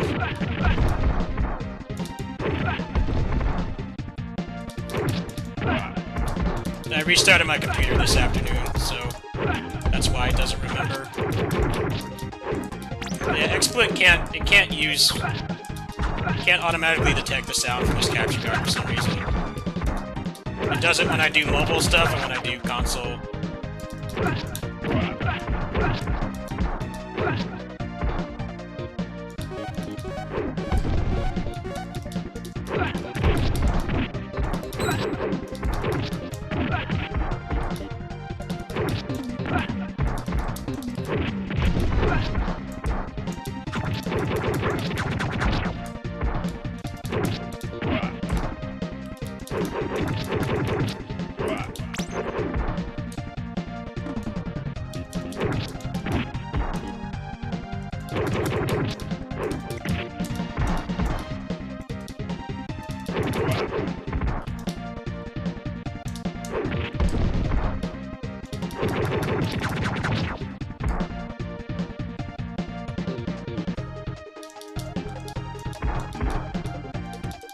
As I was saying, this track is really good.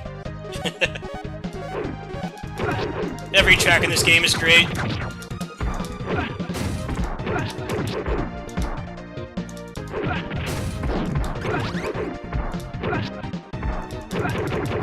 This game is my Final Fantasy VII Remake. This is the game I grew up with. I had this game as a kid. I was really happy when they rebooted it. Definitely deserving of a remake.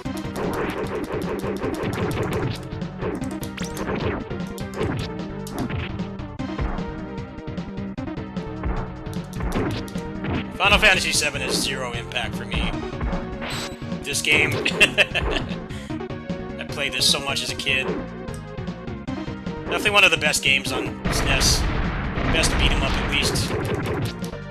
This and Final Fight 3, like, top 2. Yeah, it's fine. Don't worry about it. It's fine. Just casual gaming tonight. If I was, like, recording for a video, I'd be furious right now, but I'm just chilling. It's not a big deal. But yeah, please be more assertive next time.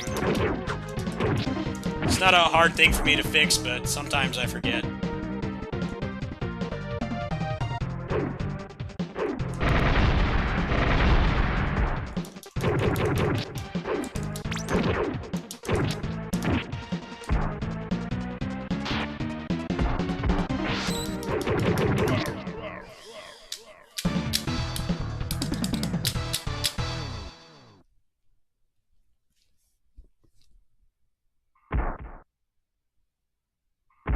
Oh, this is already a remake. You want them to remake it again? They already remade it. What are you inferring? This is a remake of a game that came out in '94.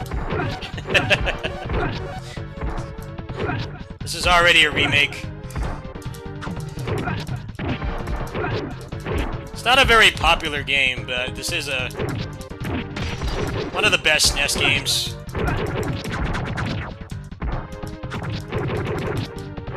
Top three SNES beat 'em up for sure. Pretty much would be this, Final Fight 3 and Turtles in Time. Other SNES beat 'em ups don't really compare. It's in no particular order, by the way. But this game didn't really, wasn't super popular when it came out. But I actually did have this game as a kid. That's why I say it's my Final Fantasy VII remake. This is not something I ever expected to get a remake. No, it's not. It's, console only.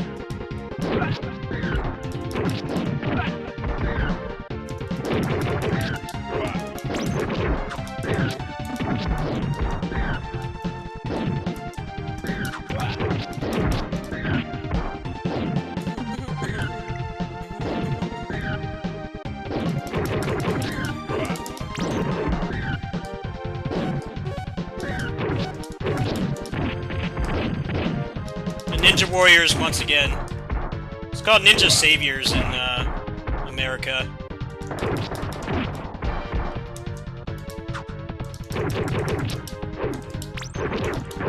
They have some copyright thing with the reality sports show Ninja Warriors. It wasn't a problem when the original game came out, but when they put this out a couple years ago, they can't call it Ninja Warriors anymore. It's weird.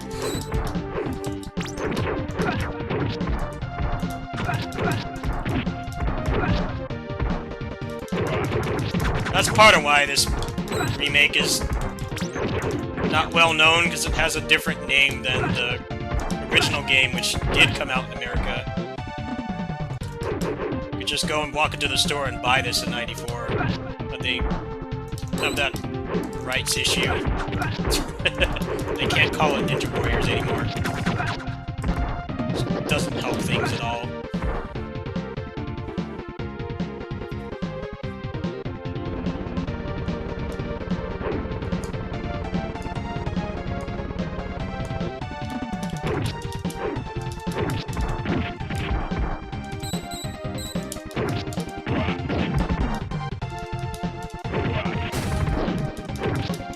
It's just a character I played as a kid, Kamaitachi. He was my favorite when I was a little kid.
I like how this game doesn't have the remake doesn't have the censorship that the original version had. They got rid of the censorship in this. This game had probably the worst censorship because it legit completely removed an enemy type. It wasn't just like, you know, they cover up the clothes of a character or something. The American version of this, the original one, they removed the kunoichi. They're not in the game at all. So you fight those little Wolverine guys constantly. Like, definitely an instance where... a rare instance where the censorship actually impacts gameplay.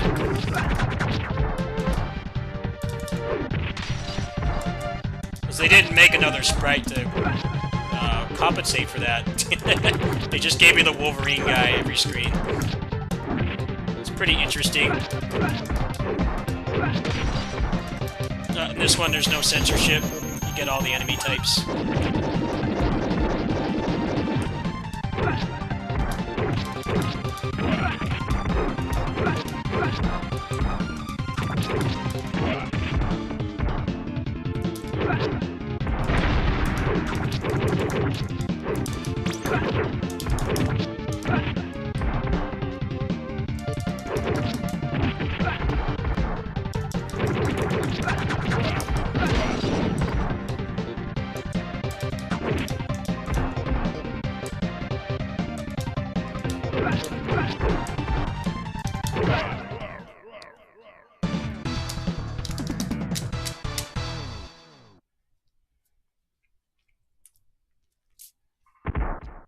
They did that with the Final Fight games too on SNES.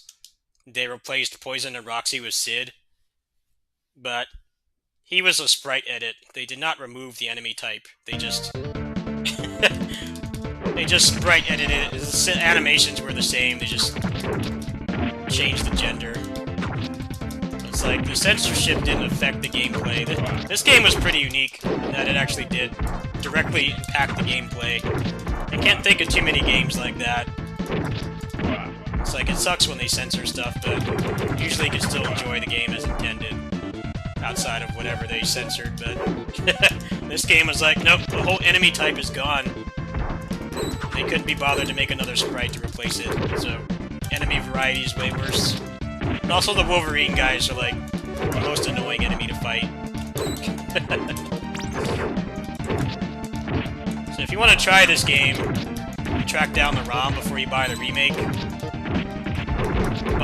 Try the Japanese version. It actually is different gameplay-wise, just because that one thing.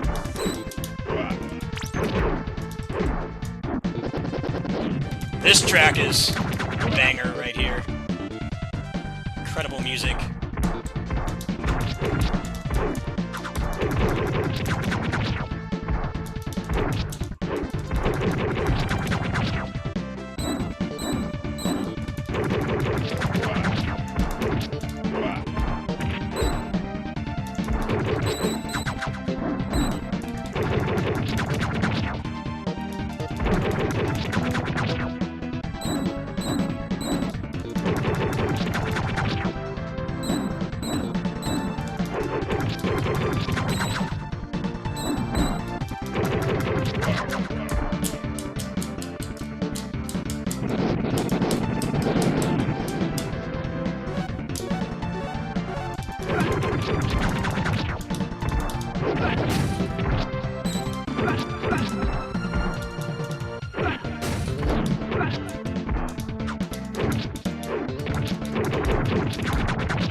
Yeah, the boss here is, if you're trying to 1cc this game, he's the gatekeeper, because he has a lot of unblockable moves. I have 1cc this game before, but I don't have it on tape. I want to get the 1cc for the channel at some point, but... They also changed the hurt box on the final boss in this. He's a lot harder to hit. So with this character who only has like Final Fight style grabs, where you can only grab after a combo, his spacing needs to be impeccable. His cockpit is a lot smaller in this version of the game. In the original, it's pretty trivial, from what I remember.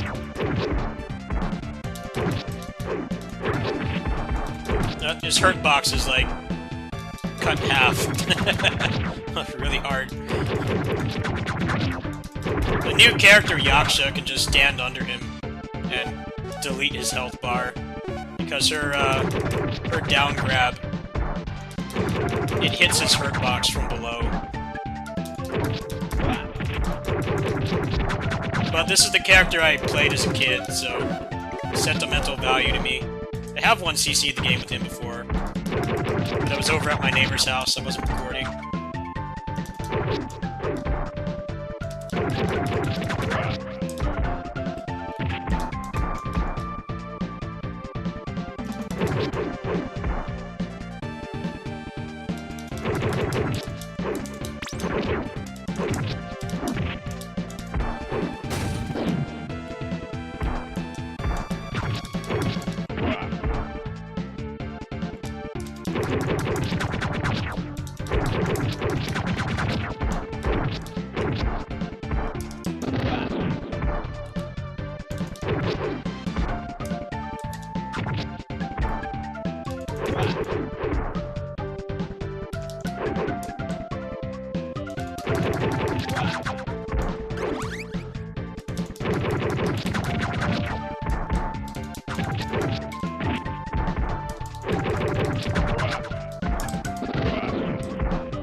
Oh, good night, man. Thanks for stopping by.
Good room.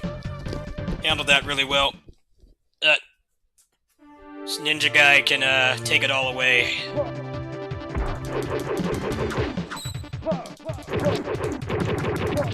His track is a banger, though. I'll give him that. The best tracks in the game right here.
Yeah, the composer for this is one of the most underrated composers of like the golden era of video games.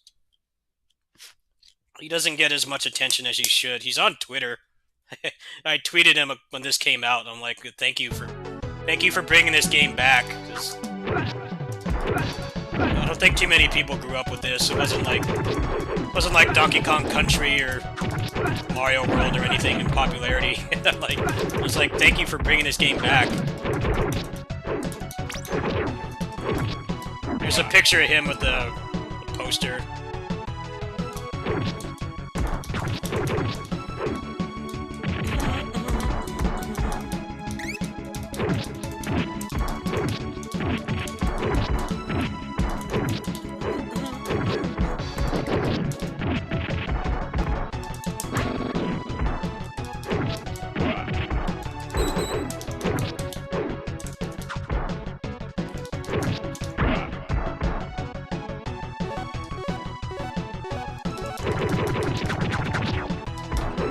No, he didn't do that many grabs. The grabs are what really eat your health bar. And they're very dangerous because in this game when you get knocked down, your super bar goes away. He actually gave me pretty good RNG that time. I think he tried like 1 or 2 grabs, but he didn't land them. But yeah, usually when I play this game, he kills me and I stop. I rage quit. We're gonna play this one out. Whatever happens, happens. So I'm having fun right now.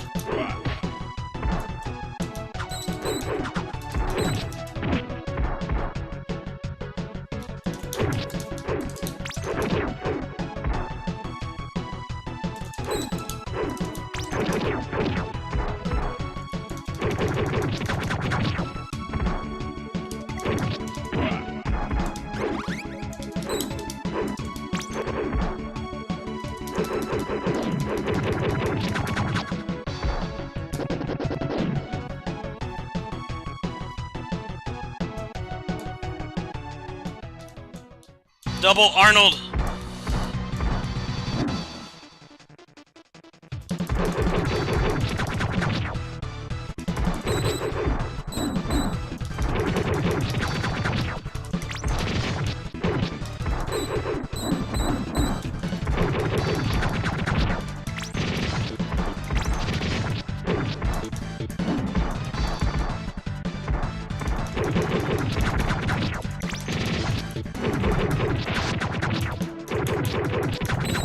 Good fight. No, him bursting out of combos is not bad. What you don't want him to do is the command grab. Command grabs in this game are legit unfair. They're like the worst thing that the enemy can do to you. Because they have like no startup, they're unblockable. And because of how the blaster system works in this game, they take your super bar away, so it's the worst of every world you can think of. Oh man, this track is good. I love this track.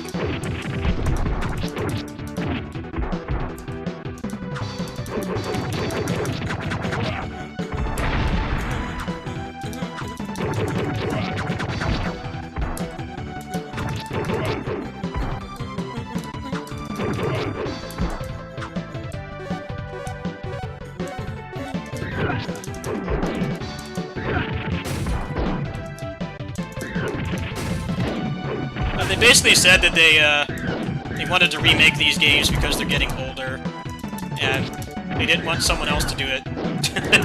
Which, you look at all the stuff going on about that Prince of Persia remake this week, I think that fear is warranted. It's basically like they're getting old. They're getting older, and this may not be like the most popular SNES games, but they're some of the best. Definitely like top 100 or so, at least. I mean, this is easily top three beat 'em up on SNES. The other ones don't even compare to the other top 3. Turtles in Time, Final Fight 3, and this, like, the best games overall. In terms of, like, the depth, the graphics, the music, they're just, like, really, really good overall packages. So it's really cool that this got remade.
Well, the thing about Turtles in Time is that the arcade version is garbage. The arcade port is a piece of shit. It's a bad game. In terms of the gameplay, which I mean, it's a beat 'em up. Like, what else is there but gameplay? That game is garbage.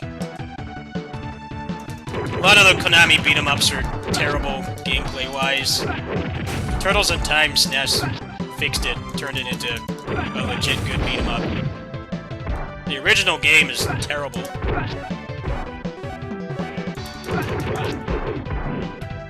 Konami, at the time, they really liked to brandish the fact that they had better licenses than Capcom. That late 80s, early 90s, but they didn't want to just copy the Final Fight 10 Commandments. And they tried to do their own thing, but going back and playing those games is really rough. You have a better idea of, like, how beat 'em up should be designed. They're terrible games. But with Turtles in Time, they realized that, like, we can't put a game like that in a box and charge people for it, because it's strictly designed to get money out of kids. Like, they had to make it, like, actually legit. There's no reason to play the arcade version, really.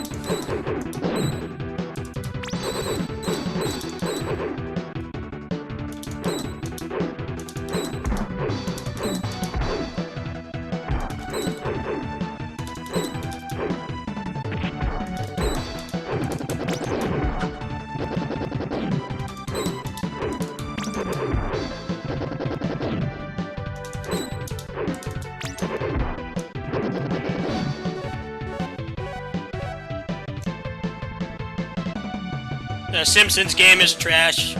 X-Men is trash. Both Konami Turtles games, arcade, are trash. They're still worth playing, yes, but from a gameplay standpoint, they're bad games. The only Konami beat-em-ups worth playing are Violent Storm and Metamorphic Force. With those games, they kind of tried to copy the 10 Commandments of Final Fight. Have consistent hits done and no random bullshit that happens. Well, I mean, it's a beat 'em up, so there's always going to be, like, random stuff happening that can screw you over. But things like the hit stun and stuff are no longer random. You can actually throw when you want to.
Well, Capcom got the last laugh because they got the Marvel license, and those games are incredibly influential.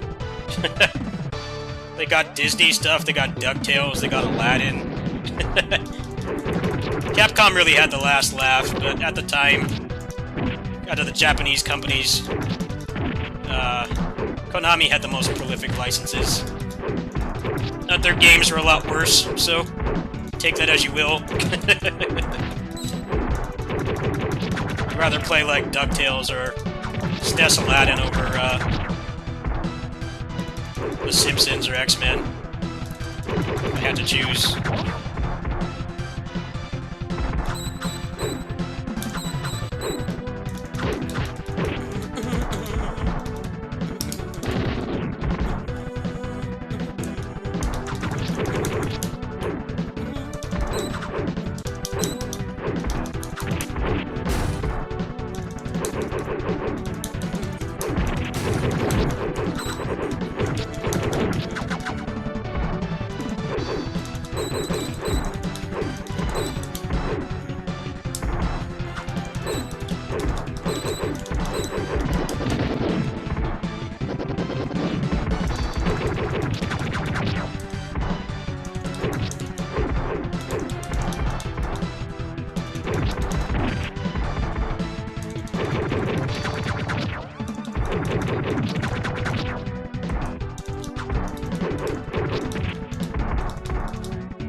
Yeah, that too.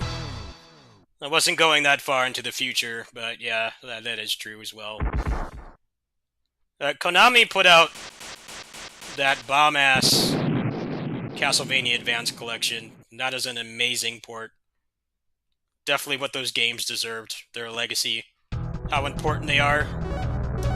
Like video games and stuff. I'm glad they did that, at least. They might not make it games anymore, but their ports of their old stuff is way better. Compare, like, that port to the Chrono Cross one that just came out.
This is such a good final level track.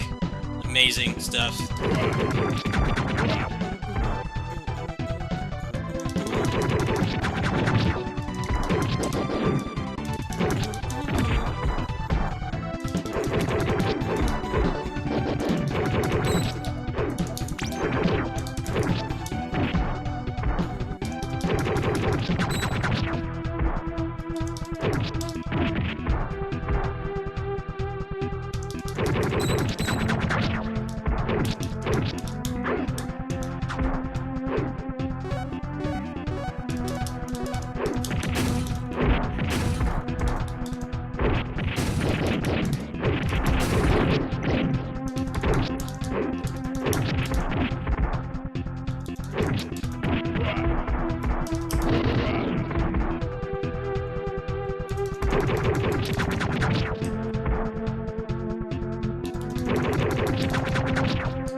Yeah, that's why command grabs are, worst thing you can get hit by in this game.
Right, hit squad down.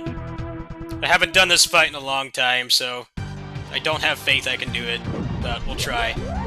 And if I die, I'll continue so you guys can see the ending, because I know this is not a super popular game. Not everyone was privileged to grow up with this like I was, so we'll play it out regardless. And this track is a banger too. There is no bad track in this game.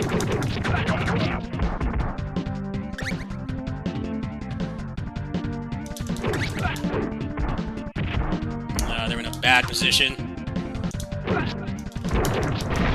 There's one hit.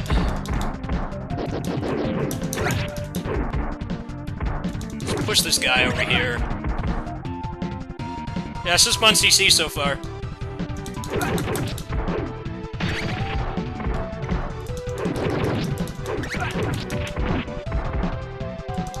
This guy's in perfect position. There's this guy.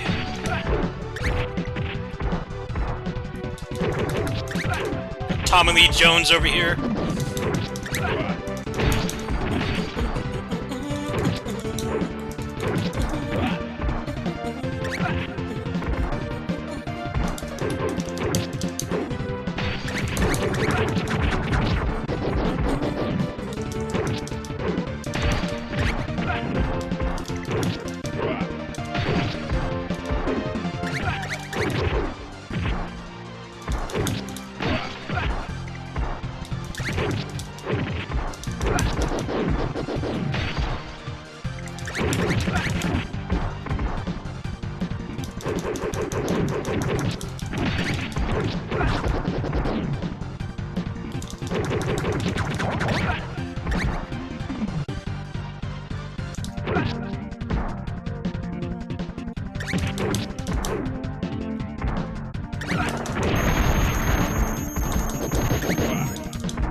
Come on, game. You're really screwing me over here. What are these spawns? Give me something to work with. Fuck.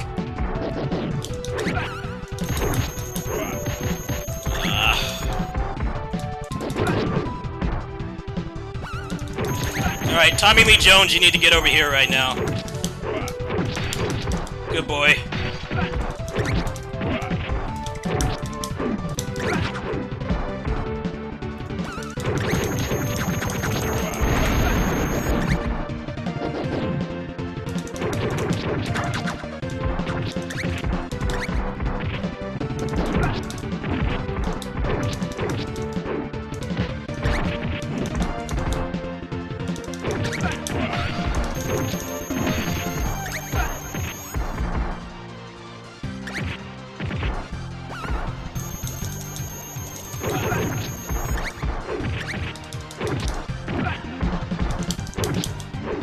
Yes!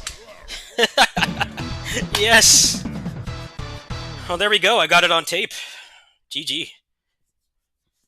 Those spawns at the end were just so trolly. They were spawning on the sides. It kept spawning the army guys that you can't throw. There you go. I haven't gotten that far in a long time. Nice. My hands are shaking right now.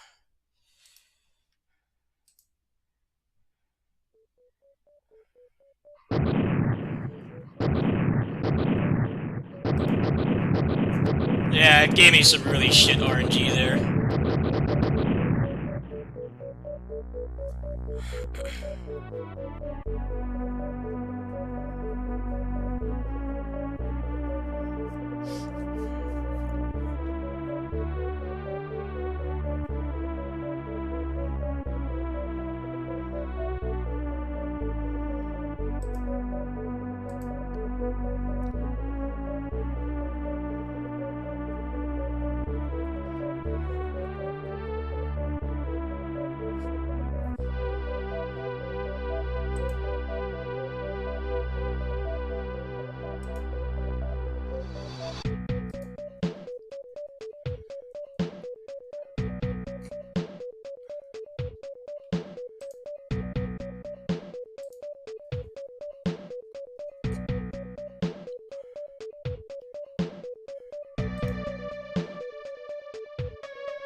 Oh.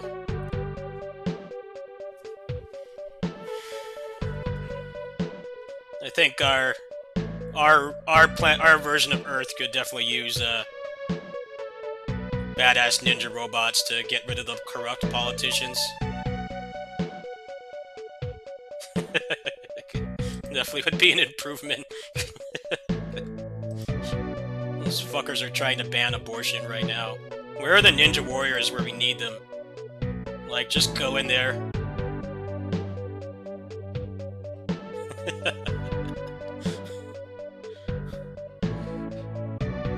Ninja warriors aren't here when we need them the most.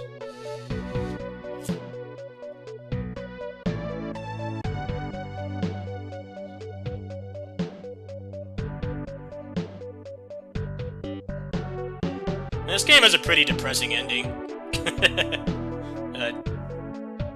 It's definitely my Final Fantasy VII. This is a game I grew up with. I did not grow up with any Final Fantasy games at all. No.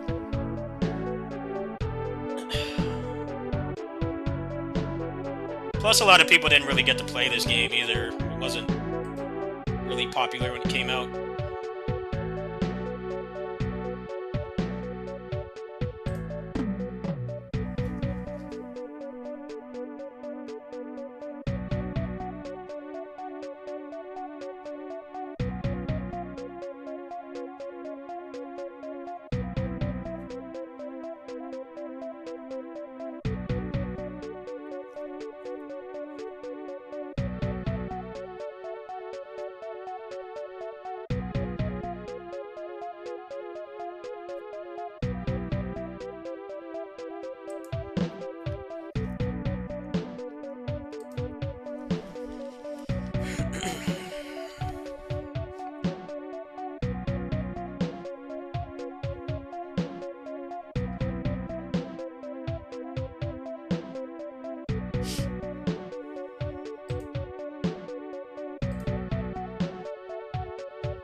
Alright, well, there you go.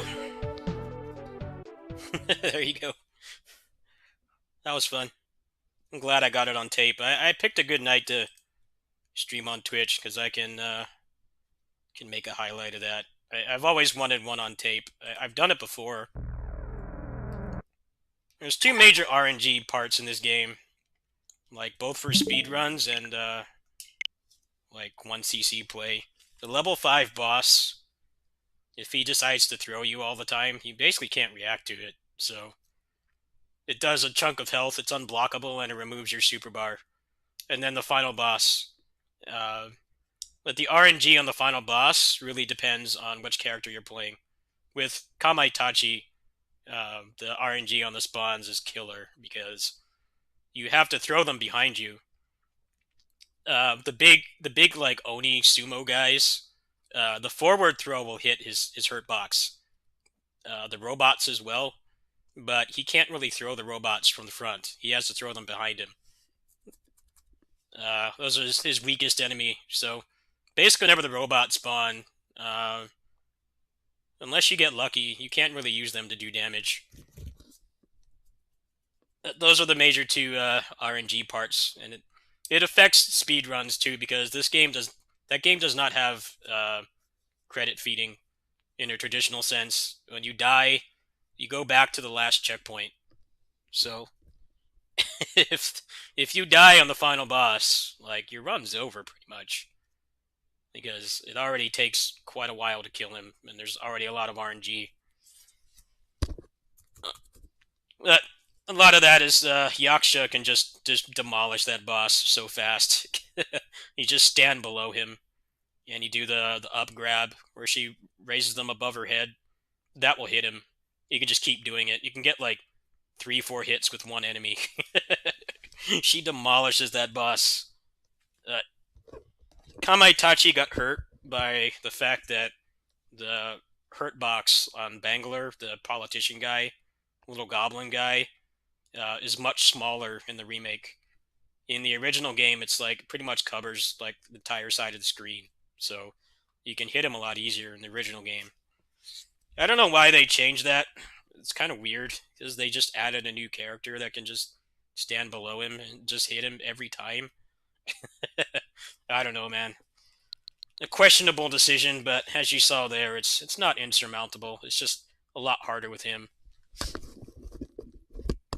And I don't think I feel like really doing anything else. I think that I'm just going to end it on a high note. I think I'm going to take my meds and go night-night. I've had a very stressful day with the kitty having to be put down and stuff, so I think I just want to take it easy. We'll do more WO3U Ultimate later. I do really need to raise funds. I need to pay for the badge for the convention, and then the train ticket. And I'm like really strapped for cash. My rent went up $50. which is a lot for me. um, the channel's not making anything right now, to be honest with you. So uh, we'll see what happens. Hopefully, I can go. I think I really need it. I've been really drained. I haven't really wanted to do like a lot of really big, heavy content right now, but at the same time, there hasn't been anything to do that with. It's kind of been a dry period. There's been a couple indie games like Samurai Bringer. I did all the content I want to do for that game. But past couple months, there just has not been much. So I've taken the opportunity to like not stress myself out so much over the channel, and just like there's been a couple days I haven't streamed at all. There's been a couple days where I just upload something and I just ghost you guys for a day, and I felt quite a bit better. Right now in my life, a lot of the things that are frustrating me, I have zero control over. The problems at my neighbor's house, how little the channel makes and stuff, and the pandemic, of course. Like I can't control any of those things, and that's what's making things frustrating right now. It's like it's nothing that I can't fix. I can't fix those things. They're all completely out of my control, and it's been stressing me out. Not gonna lie. I think if I go to that vacation, if I can raise the funds, then I think it'll be good for everybody. Is I'll queue up like a week's worth of videos, and I'll come back, and then actually the Summer Games Fest is in like 3 days. They're probably going to announce some smaller games that I'll play there. Turtles Shredder's Revenge is pretty likely to get a release date. Um, I can't really think of too much else I'm looking forward to the rest of this year, honestly. There's the Fire Emblem Musou game, but they've shown like jack shit of the gameplay, and I've never really played a Fire Emblem game. I'm not a fan of the source material at all, so it's got to deliver just purely on gameplay.